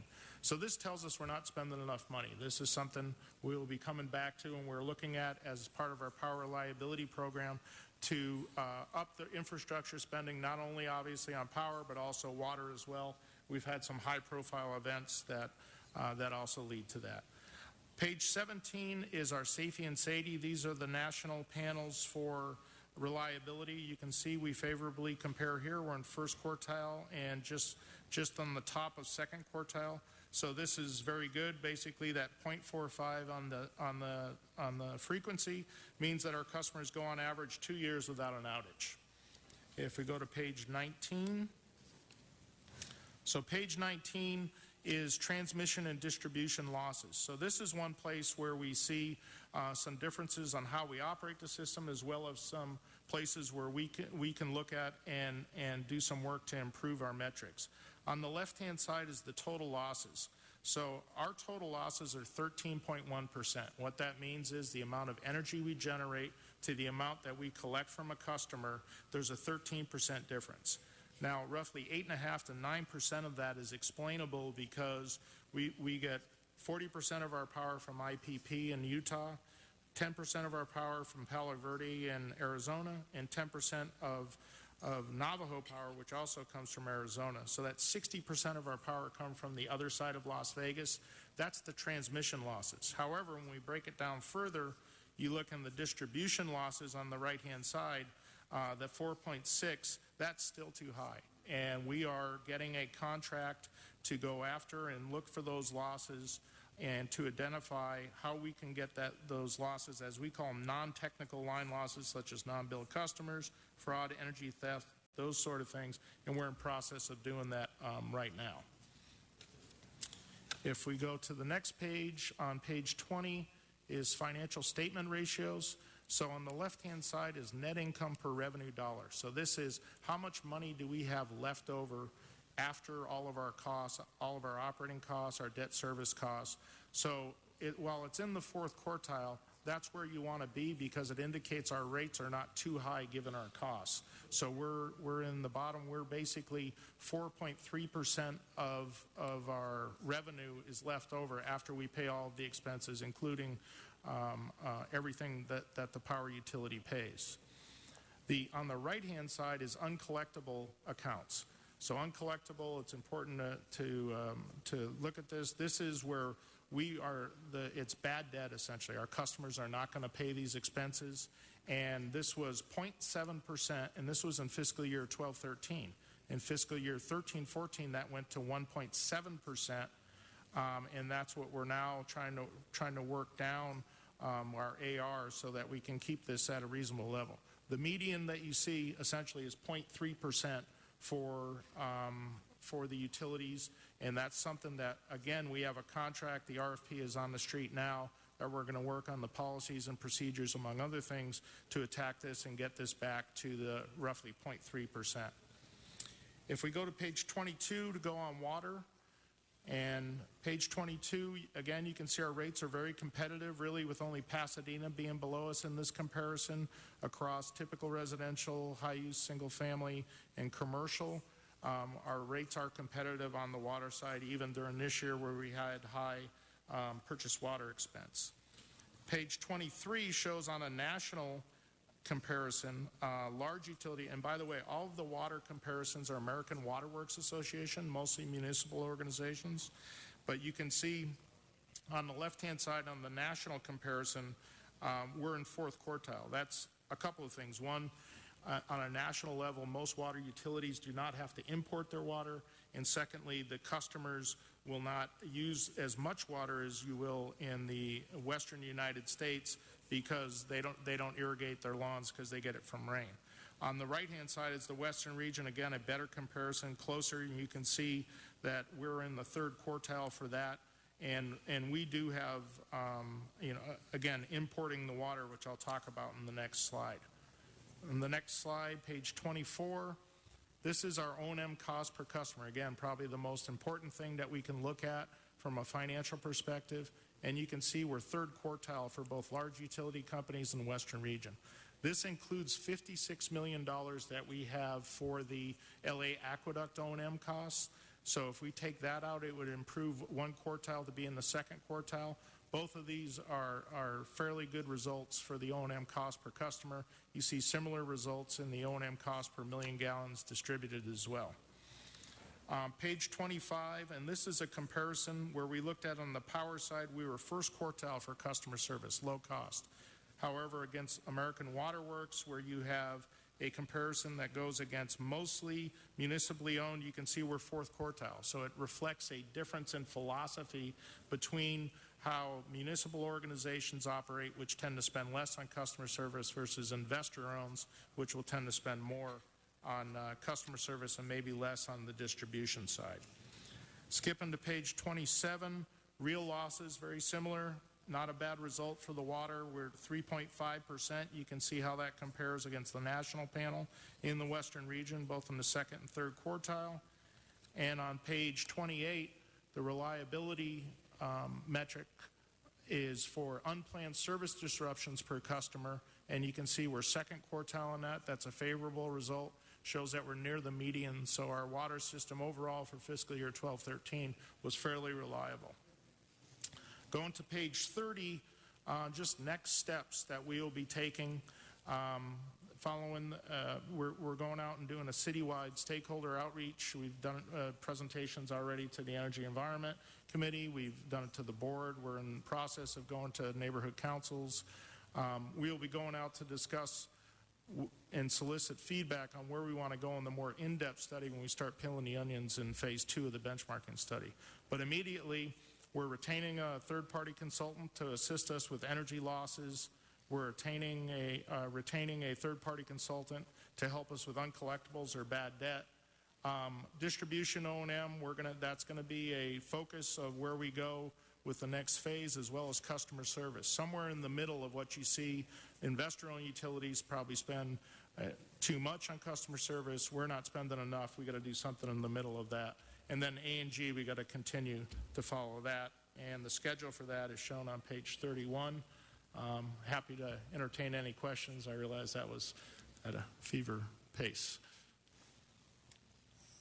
Mr. President, if we could have the ratepayer advocate come up and help us translate to what all this means. It's very important information, and it's a very important story for all of us to tell. And I know, colleagues, that it's difficult to sort of all take in, but let's see if our ratepayer advocate can help out here. First, a little bit of history. In the 2012 rate review, one of the key conclusions was concern over the relative increase of costs at DWP relative to their peers.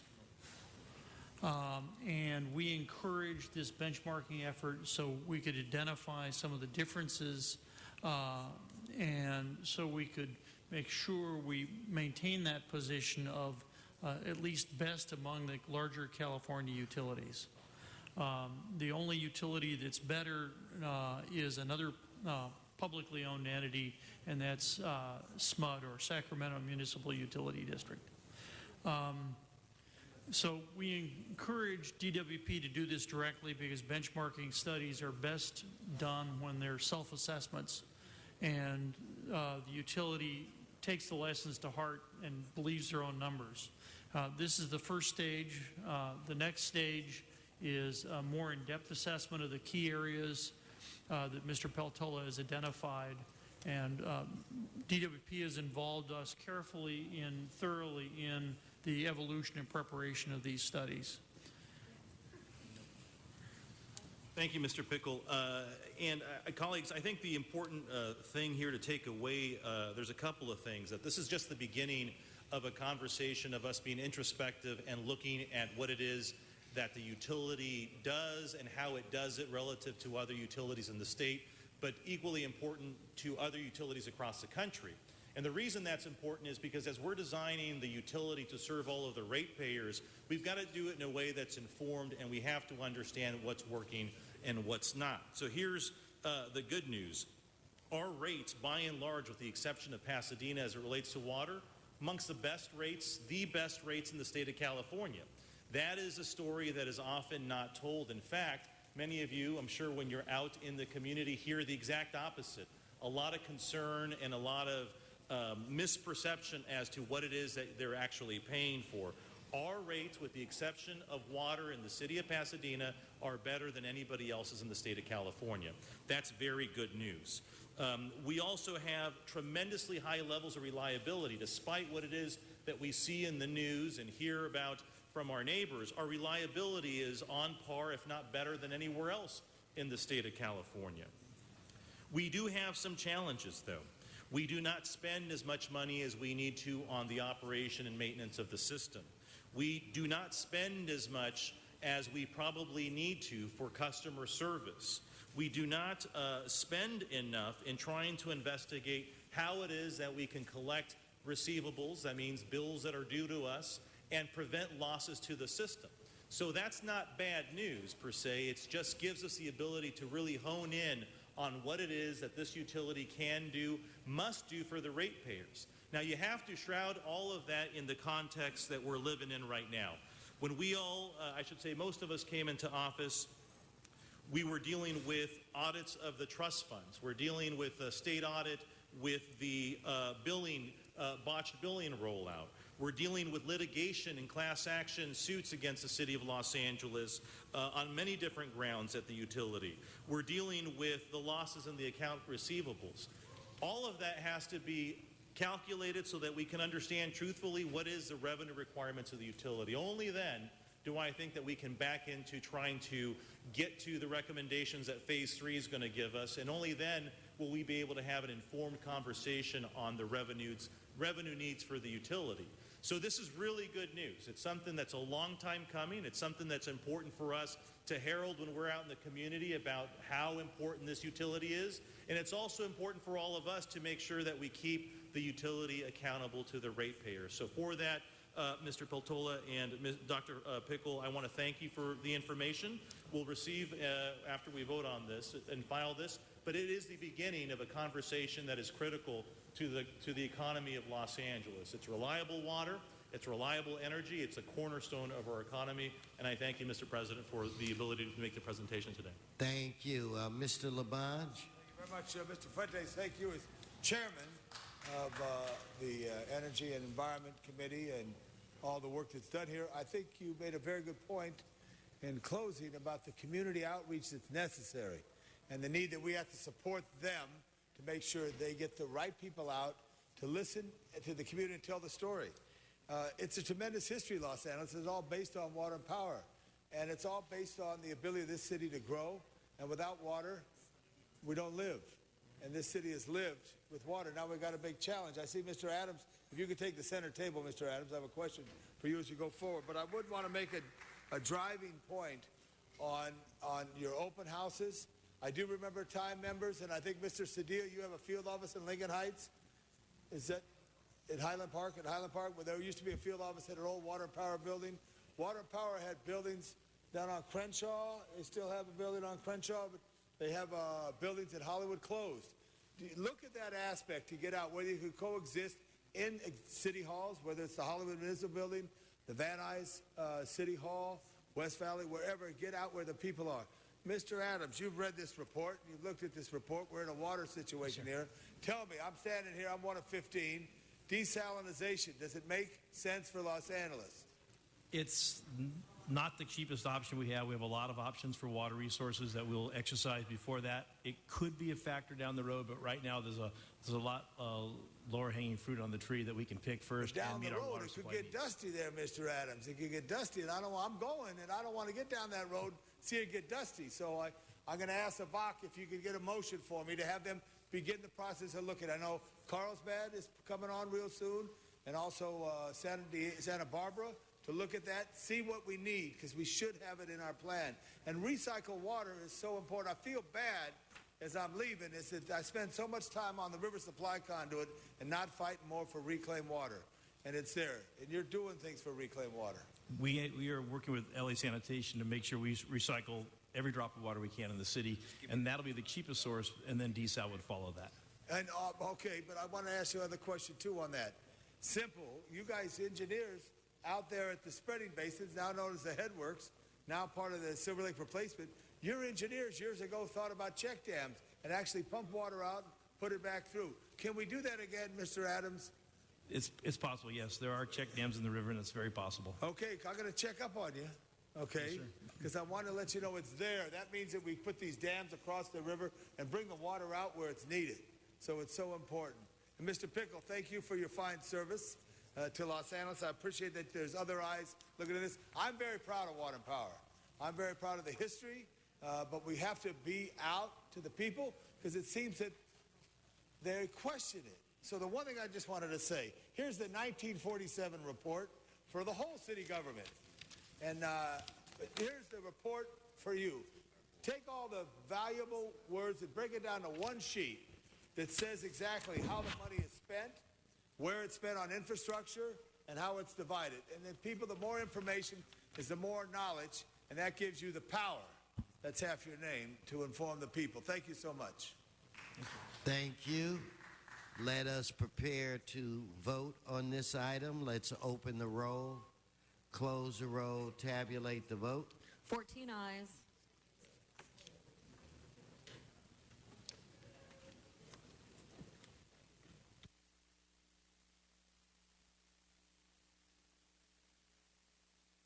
Mr. Koretz.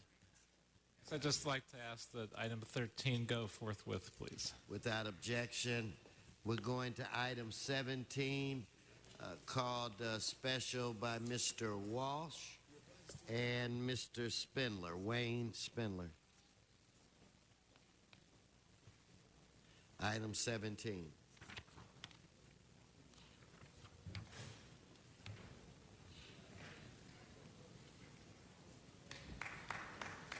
No applause. No applause.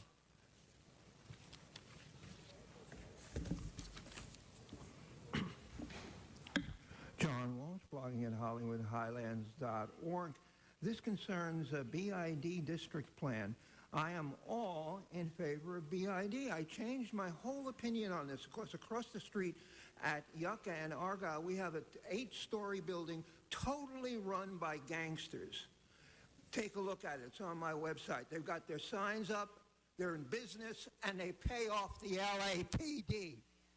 But they don't pay off the BID.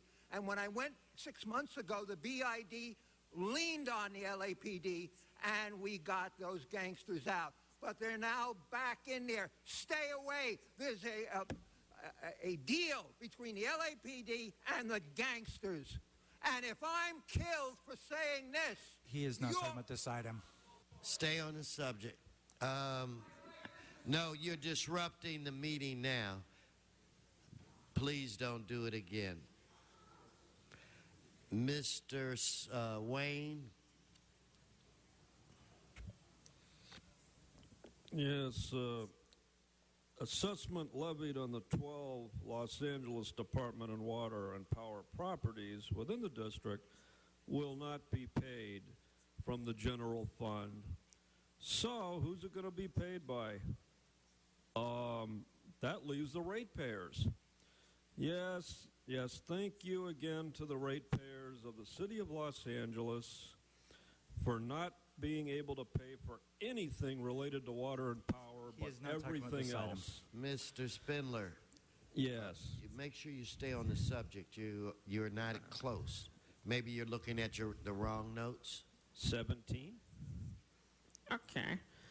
Well, to conclude, I have to speak very slowly, like an old man. No, that you got to chairs stay. the No, you have committee. to stay on the subject.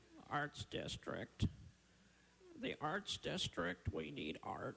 Back in the day, I was an artist. Thank you. Let us prepare to vote on this item. Let's open the roll, close the roll, tabulate the vote. 13 ayes. Mr. President, there's a request for that item to go forthwith. Without objection.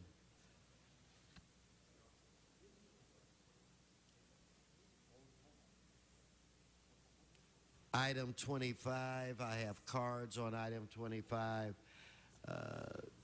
Mr. Wayne Spindler, item 25. Mr. Walsh and Mr. Herman. Yes, the famous Sunset and Vine bid business investment district.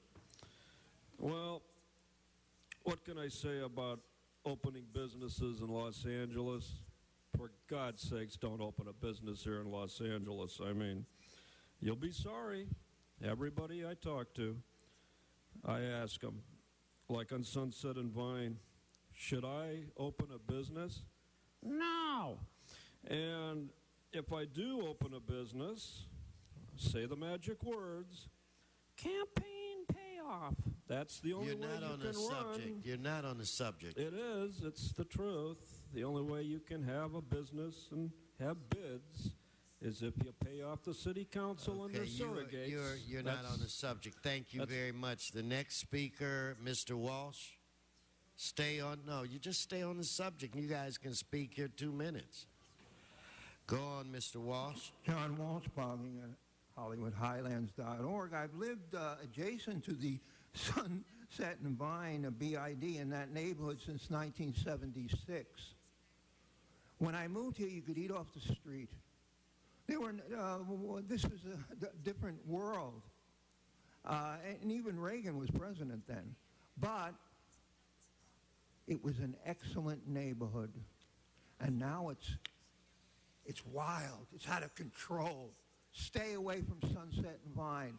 Or just walk up the street and look at Yucca and Argyle. Look at that 8-story building. I have it on my website. It has the gang graffiti right there. EMS. That's who controls L.A. EMS. Stay on the subject. Look at it. And I'm telling you right now, stay away from Sunset and Vine, the BID. You're wasting your time. You'll die. You'll be killed in that neighborhood. HollywoodHighlands.org. Okay, Mr. Herman or H.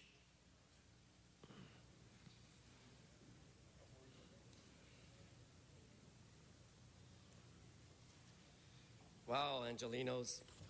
Another business improvement district, although there's no budget. The fiscal year of planning reports, as shown at the Public Works meeting this past week where I sat in for a busted sewer pipe. Stay on this subject. It's going to slow down the businesses in that area. That's all I'm talking about, but no one wants to hear that shit. Right, okay, that's fine.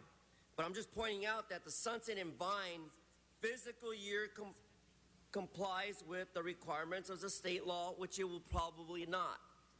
Because, again, this is all about campaign payoffs. To You're not on the communicate from the subject. chair and the You're vice not chair on the of subject. Economic Development Committee relative to the Sunset and Vine property-based campaign payoffs I'm talking about. Okay, So thank again, you. the Your annual time. You planning won't stay on the subject. Your time is expired. Okay, let's prepare sergeants. No, your time is just, we're going to vote on this now. No applause. You're disrupting the meeting. I've warned them about 3 times. The next disruption, I'm going to ask the sergeants to find them another place to sit, Mr. City Attorney. Let's prepare to vote on this item. Let us open the roll, close the roll, tabulate the vote. 13 ayes. Brings us to item 30. Mr. Wass passes, and Wayne Spindler, item 30. He passes. Let's prepare to vote on that item. On this item, let's open the roll, close the roll, tabulate the vote. 13 ayes.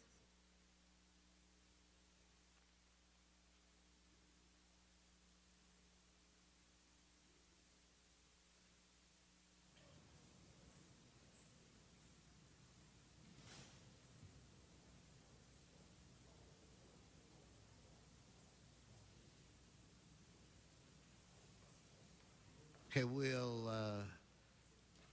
going to take some cards on item 38.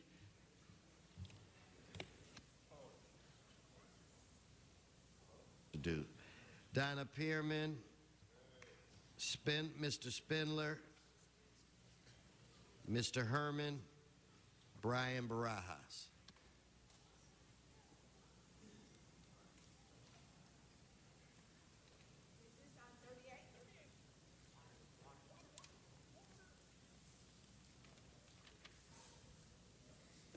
It says closed area, so I was hoping to let somebody else speak before me. But basically what we need to do is make it fair for the homeowner who's depending on these the water and power. And we need to go against the large developments that uses a lot of water.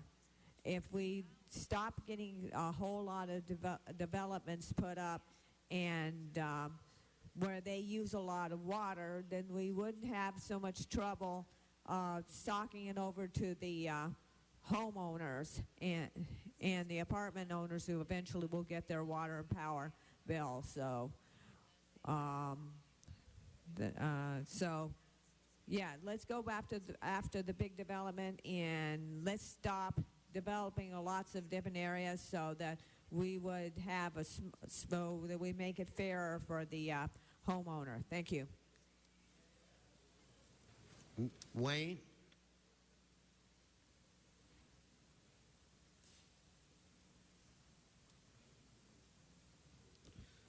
Now, is the city of Los Angeles doing messed up in this lawsuit?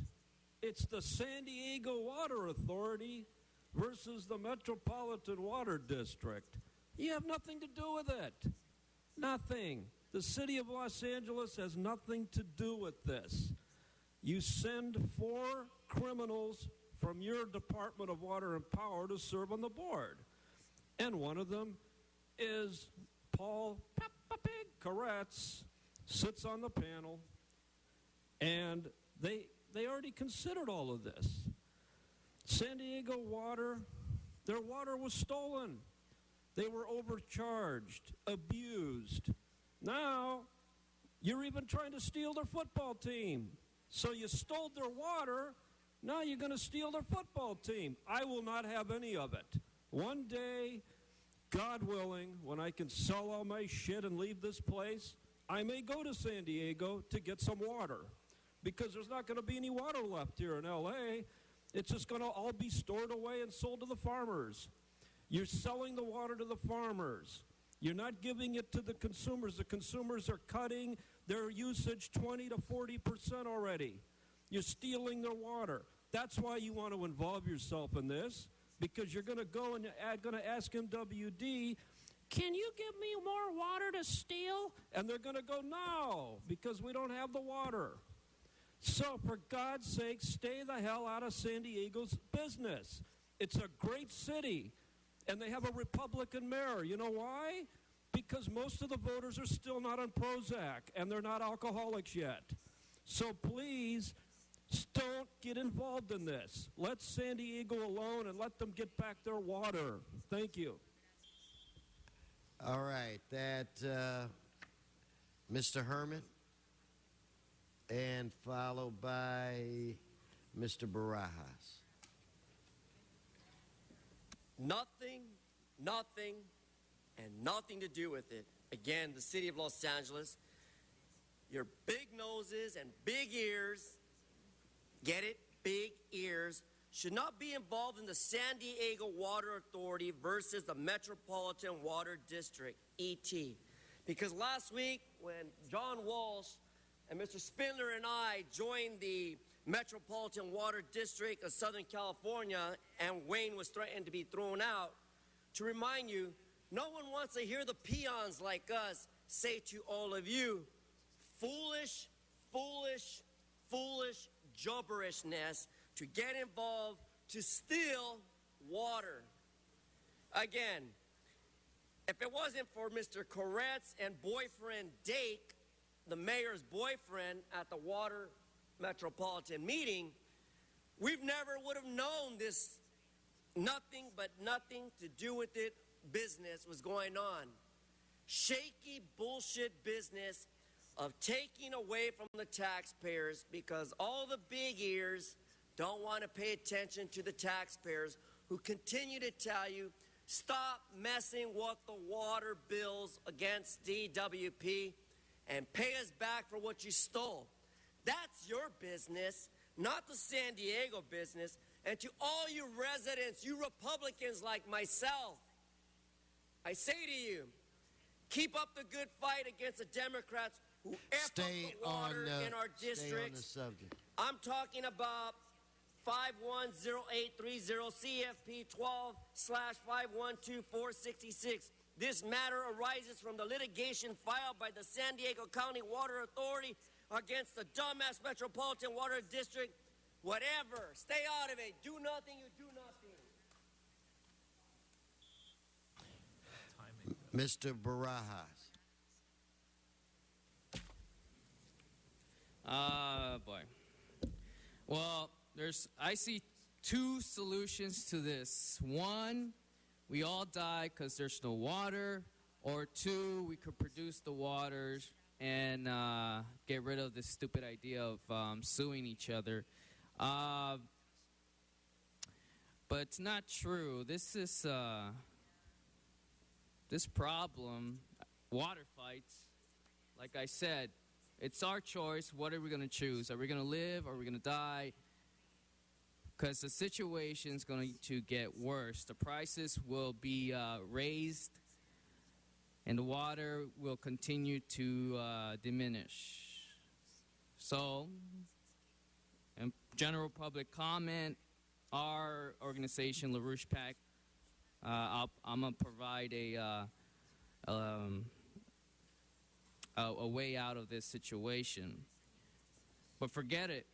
The only way I see this situation, and it's been going on for years, since 2000, the last time I heard, that it's been ongoing lawsuits, fights, but the way out is just to develop and get away from the idea that you can sue in order to get something that would not be there.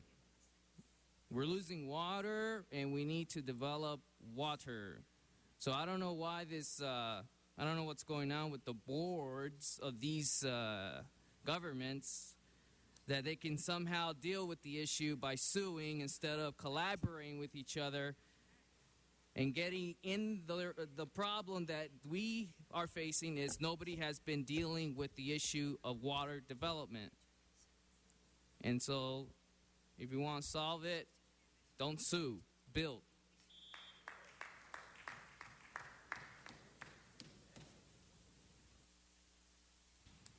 Okay, thank you. Sergeants, we're going to go into closed session. If you would please clear the council chambers. Oh, Mr. Parks? Yeah, we're going to handle 27? Yeah, we're trying to find your staff. Well, let me just, on item 27, my recommendation would be that we send it to committee.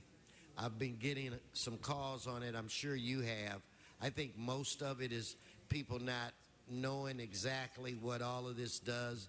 So if we were to do that, I promise that I would get it out before July 1st. But I at least want to have people Is come something in. happening July 1st? No, before then. Oh, No. I'm trying to help you out. Let me just say this. We had an extensive hearing on this back in 2003. It's Dozens 13 of years ago. I know, but dozens of people came when they changed the name from South Central to South LA. This is no more than a technical amendment that says you can use an acronym in conjunction with South LA. I concur. Okay. Just give us a few weeks. So that there are people that think now, and we need to let people understand really what this is. I think we can do it in a short period of time. There are people I think that may have forgotten, people that weren't involved back in 2002, 2003, and now people are questioning it, have questions about it. I think we answer, that question. You have a whole new group of folk. Oh, yeah. But all I would say is in reading it, it just is very clear. It's basically an acronym.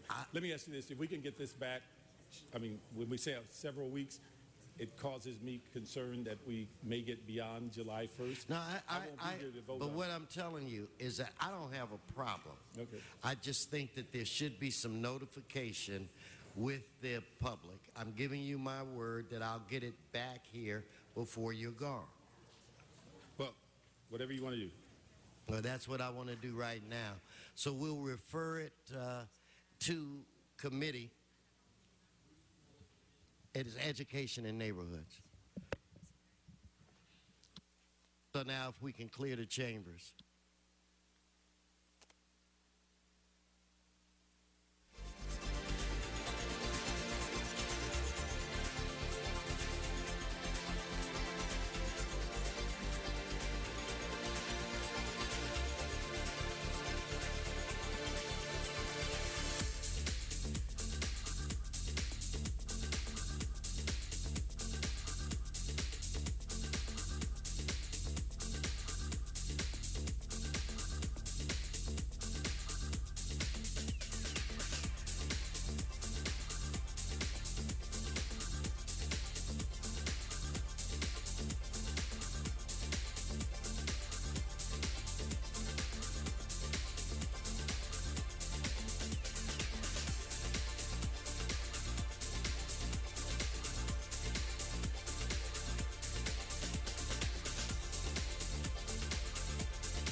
Madam Clerk, what's before us? Mr. President, that brings council back to general public comment. General public comment.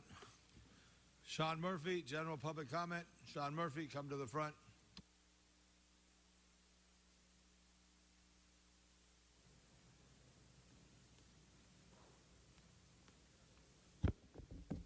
Carolyn Ramsey for the 4th District.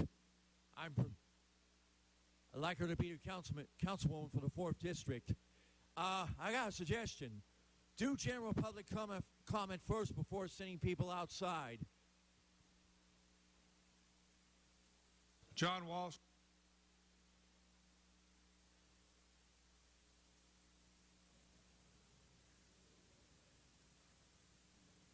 John Walsh, blogging at HollywoodHighlands.org.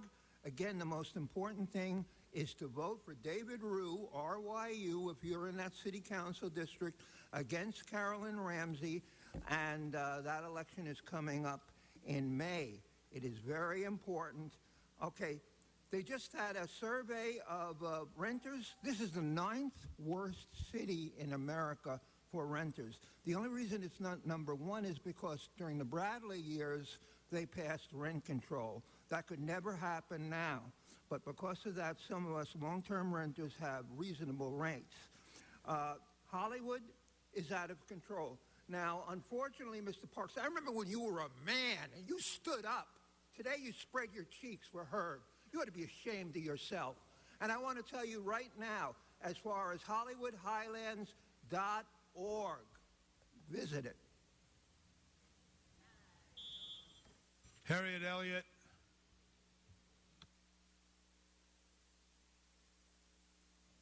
Harriet here?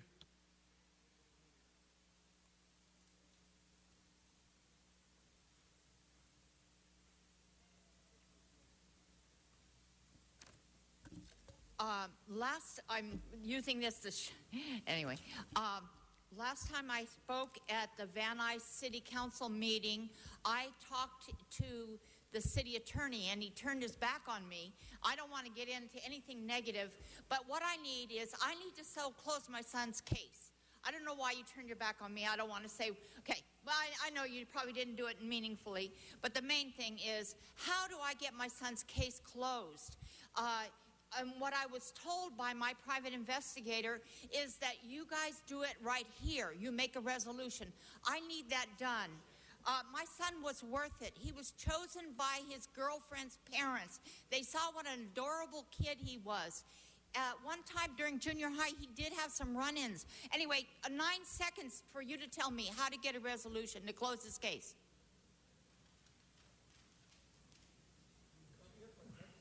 Just briefly, the City Council does not have the authority to weigh in on the prosecutorial discretion or on whether to close a case or not. I believe you should take that up with the police department or the police commission. All right, the next speaker is Jose Martinez. Jose Martinez.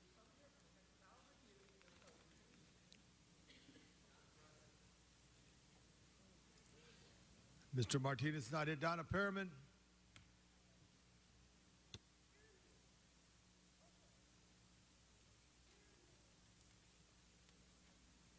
Anyway, reason why people don't come here, you made the public wait an hour last week for public comment while you were in closed session. It's wrong. And it's wrong to make Van Nuys wait for 4 months. You don't care for the Valley. Reopen Van Nuys video conferencing. I plead with Jews, go to the Republican Party. Be against Obama policies, which sides with Iran and doesn't back Israel. And Christians, Obama allows Christians to be slaughtered in the name of terrorist Islam. And do not vote for Hillary Clinton. 8 more years of Obama policy. Obama's policies with Iran could bring us nuclear war. In my opinion, Obama is a war criminal. After ISIS comes in our country, it will be a mandatory Muslim country with no freedom to change. Allah Akbar. We'll have Sharia law. Hillary is responsible for Benghazi. She won't turn over her records. She's destroyed needed emails. Hillary is not for you. She is for herself. And and Hillary is not for the African Americans to succeed and prosper. Brian Barajas. Brian Barajas.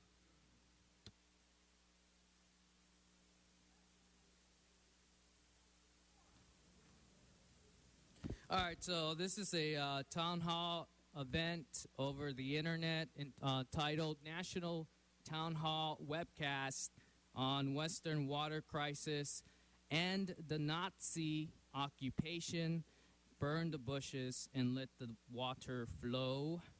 The reason why this is a Nazi policy is because Governor Brown had years to develop the water projects needed for droughts that scientists already knew was about to happen anyways. Pat Brown, his father, was for the Kennedy administration's water project programs, and Jerry Brown came in and destroyed this country, world, whatever you want to call it, but that's a Nazi tactic because the end result of not developing is called genocide. So join us, LaRouchePAC.com this Saturday at 12. Mr. Herman.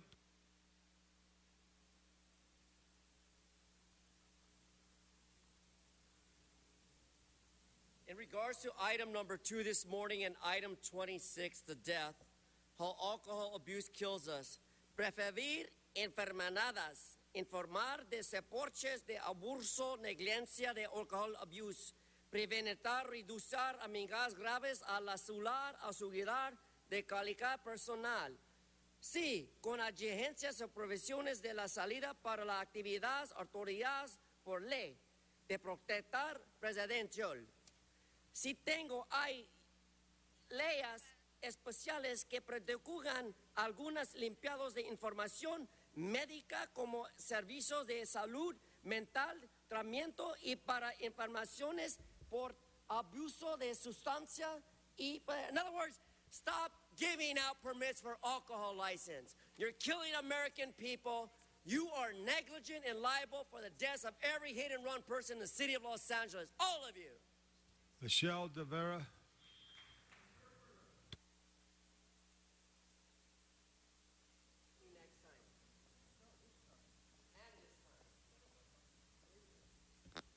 Hi, I'm Michelle De Vera, District 13, City Council Mitch Farrell, and my comment is on home sharing, home economy.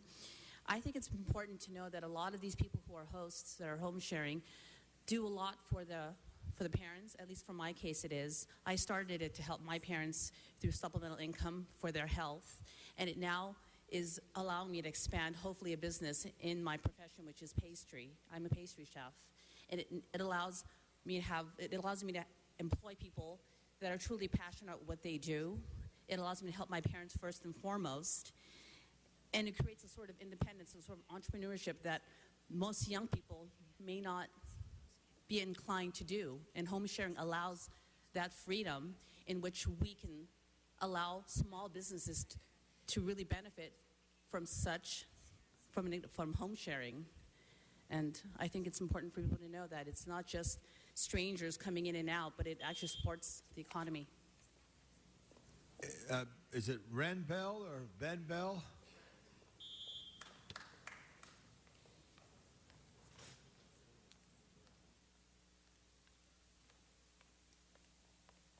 Good afternoon, ladies and gentlemen of the council. My name is Ren Bell. I'm a theater teacher at Oakwood School in North Hollywood. We are here on behalf of the residents of the Villa Carlotta who have been unjustly and perhaps illegally coerced out of their homes so that a new corporation that takes it over can increase the rent. It's my hope that you will look into this matter. Starting tomorrow, they will be evicted from their homes. They are not just residents. They have built a beautiful community of artistry. And in my opinion, we want to keep Los Angeles, and not follow in the footsteps of New York City. We want to keep this city open and available for artistic communities everywhere. Thank you. Eric Previn. Pardon me? I'm calling the names as I have. Eric Previn. Hey, Mr. Previn, you want to forfeit your time? I call you, you come speak. Good. Come in. They're going to be here. It's okay. I got everybody's name. Well, they all shepherd in together. That's the only reason why I bring it up. I understand. Don't start my time. Let's wait until I begin, sir. That's appropriate. Thank you. It's Eric Previn, city resident from District 2, and obviously that's in your district, the item they're complaining about, Mr. Labange. That becomes eminently clear. I would like this body to take seriously the open government rules. You know, today item 8 was the DWP item. I'm interested. I wanted to talk about the $30 billion proposal for by Mr. Shatner that, you know, is about bringing water down. I wanted to talk about the receivables. I wanted to talk about item 12 and 11, which both have to do with the Kearney Conflict Panel, which, as you know, is an area that I'm deeply interested by. And yet you have denied my access, and now you're going to prevent me from speaking beyond 60 seconds, while a city rule, Justin, and I'd like you to come up to the City Ethics Commission meeting at 1:30 today, where we can discuss it in an appropriate forum, points to the fact that you could have 5 minutes cumulative, but not if you want to speak on items that are only within the jurisdiction. Apparently only if they are bizarrely agendized items that, frankly, the speakers nor the listeners want to hear talked about. Laurie Russell is the next speaker. Thank you. Laurie Russell. Yes, Lorelei. I live on 2nd Avenue between Adams and Santa Monica Freeway. They have put up parking restrictions. And 2012, I just like them removed from 2nd Avenue. I have written Herb Weston. I have several letters here. I have a petition to having them removed off of 2nd Avenue between Adams and Santa Monica. And I would appreciate it if traffic or whoever would look into it. Thank you very much. All right. Next speaker, Lucia Bella Fontanini.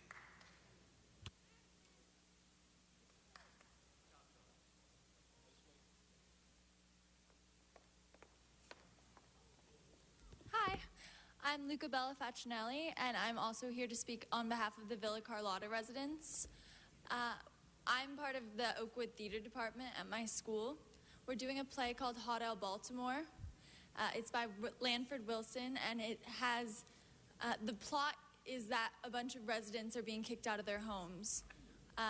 This plot is happening 5 miles away from our school in present time, and we got involved with the residents. We're trying really hard to help save them from being kicked out of their house. Some of them have lived there for more than 50 years. This experience has taught me that plays and fiction are not just unreal. They have reality, and it's our job to make art real and to save people. So please look into the matter. We're having a protest today at 5959 Franklin at 3 p.m. Thank you so much. Taylor Charles. Oh, that's me. Hold on. Can I pull up something? Okay. Hello. Good afternoon. My name is Taylor Charles. I go to Oakwood School. And I just wanted to mention one of the residents, Sam Fuller, has lived in the Villa Carlotta for 48 years. And he works as a waiter in the Hilton and hasn't retired even though he's over 80 years old. He spent his life savings on making this his home and adding furniture and refurbishing everything. The owners use this new image to sell the building. They're gutting everything. And I just also wanted to say that this is not a home for failing artists. This is where artists are born and inspired. Neil Patrick Harris, Quentin Tarantino, and the lead singer of Imagine Dragons all lived here. And I wanted to also reiterate that tonight there is an event called Hug the Carlotta. It's a protest for the eviction. It's at 3 o'clock at 5959 Franklin Avenue in Hollywood. It's 5959 Franklin Avenue in Hollywood. Thank you. Wayne Spindler.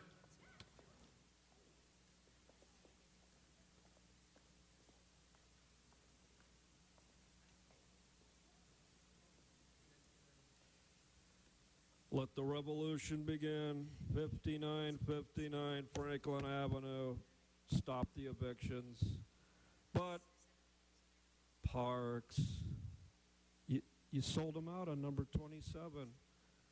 We can't call it South Central Los Angeles. We have to take the Central out because it's a bad place. We must forget about the riots and the poverty and the black people that live there because they're all leaving.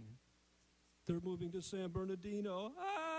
They're all gone. So now SOLA is now going to be South Central LA. And there'll be no more white people and no more black people in Los Angeles. It is all gone. Solamente. Jeremy Ray, is that correct? Jersey Ray? Okay. Next card. Michaela Brinsley. Michaela Brinsley. I think I got everybody. Hello, my name is Michaela Brinsley, and I'm a junior at Oakwood School. I'm speaking on behalf of the students at my school and the residents of the Carlotta. We are inviting you to attend our event, Hug the Carlotta, at 5959 Franklin Avenue this afternoon at 3 o'clock. David Rhea will be attending, as well as many other press, and KTLA will be airing a radio show at 1:05 about this event as well. We are asking for you to support this because as artists, we are concerned for the well-being of our city. When we are 30 years old and we want to live in Los Angeles, we will have no opportunity to pay for rent. And it is the time to start talking about gentrification and preserving artistic communities in a city that has been so valued for our creativity. Please, please, please start discussing this as a city council. It is important, and we do not want to become like Manhattan where artists cannot live. Please support this and attend the meeting. Thank you so much. Thank you. That completes the cards of public comment today. Madam Clerk, anything? Next item? Council has motions for posting and referral. So ordered. They're posted that clears desk. Any announcements, members? Adjourning motions, members. All rise for adjourning motions, please. Sergeant, will you ask those who are here if they'd like to rise for adjourning motions? Thank you. Mr. Price. Thank you, Mr. President. Members, I rise today in memory of a former constituent who passed away on Sunday at the age of 105. Gussie Louise Gibson Tolliver was born on October the 8th, 1909 in Utica, Mississippi, the first of 10 children. She married Thomas L. Tolliver in Copiah County, Mississippi in 1930. In 1942, after having 5 daughters and 1 son, they moved to Los Angeles. Gussie started working at the South Hoover Hospital in Los Angeles as an orderly performing domesticated duty for patients throughout the hospital.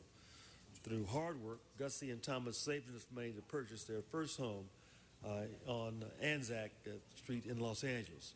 The house cost approximately $2,500 for a 2-bedroom property.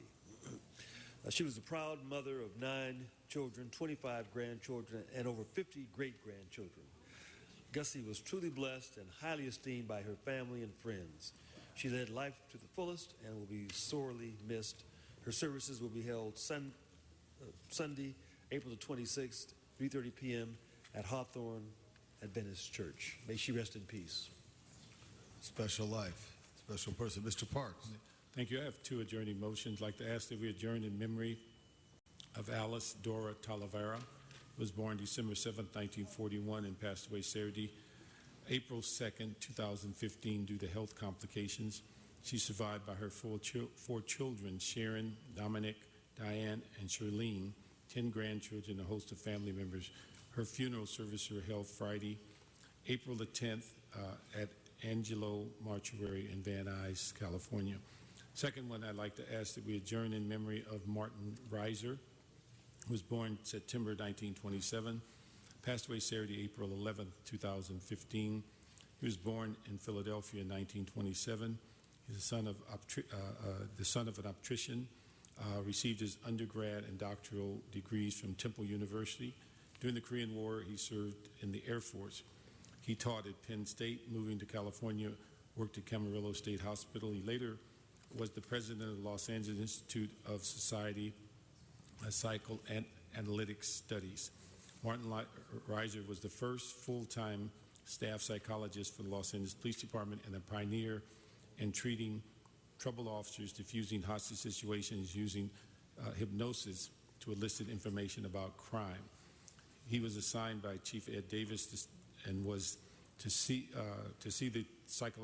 to the psychological needs of 9,000 department employees and their families while developing mental health standards for recruits, responding to crises, and helping on cases that would benefit from his perspective. He started the critical incident debriefing for officers who have been involved in shootings or other situations that were particularly gruesome or frightening. He trained 750 field sergeants to discern early warnings of damaging stress and reached out to undercover officers isolation could have caused them to be vulnerable. Reiser was a prominent advocate of the use of hypnosis to help victims and witnesses remember elusive details.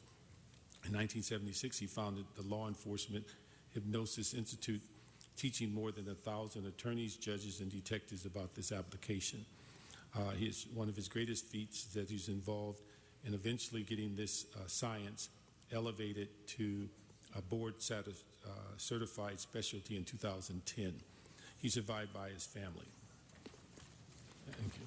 Thank you, Mr. Parks. Members, I ask we adjourn in memory of James H. McNeil, Jr., who passed away at 83, lived a wonderful life as he served this country as a member of the Naval Reserve in 1952 and active duty at the Korean War. He moved after being discharged to Burbank, working as an ambulance driver to his father-in-law, then started Schaefer Ambulance Service. At the time of his death, he was president of Schaefer Ambulance, which you all know, right at Beverly and Western, and serves our community. Much involved with the Men's Club of Burbank, service clubs, Lions Club, Foothill Service Club for the blind.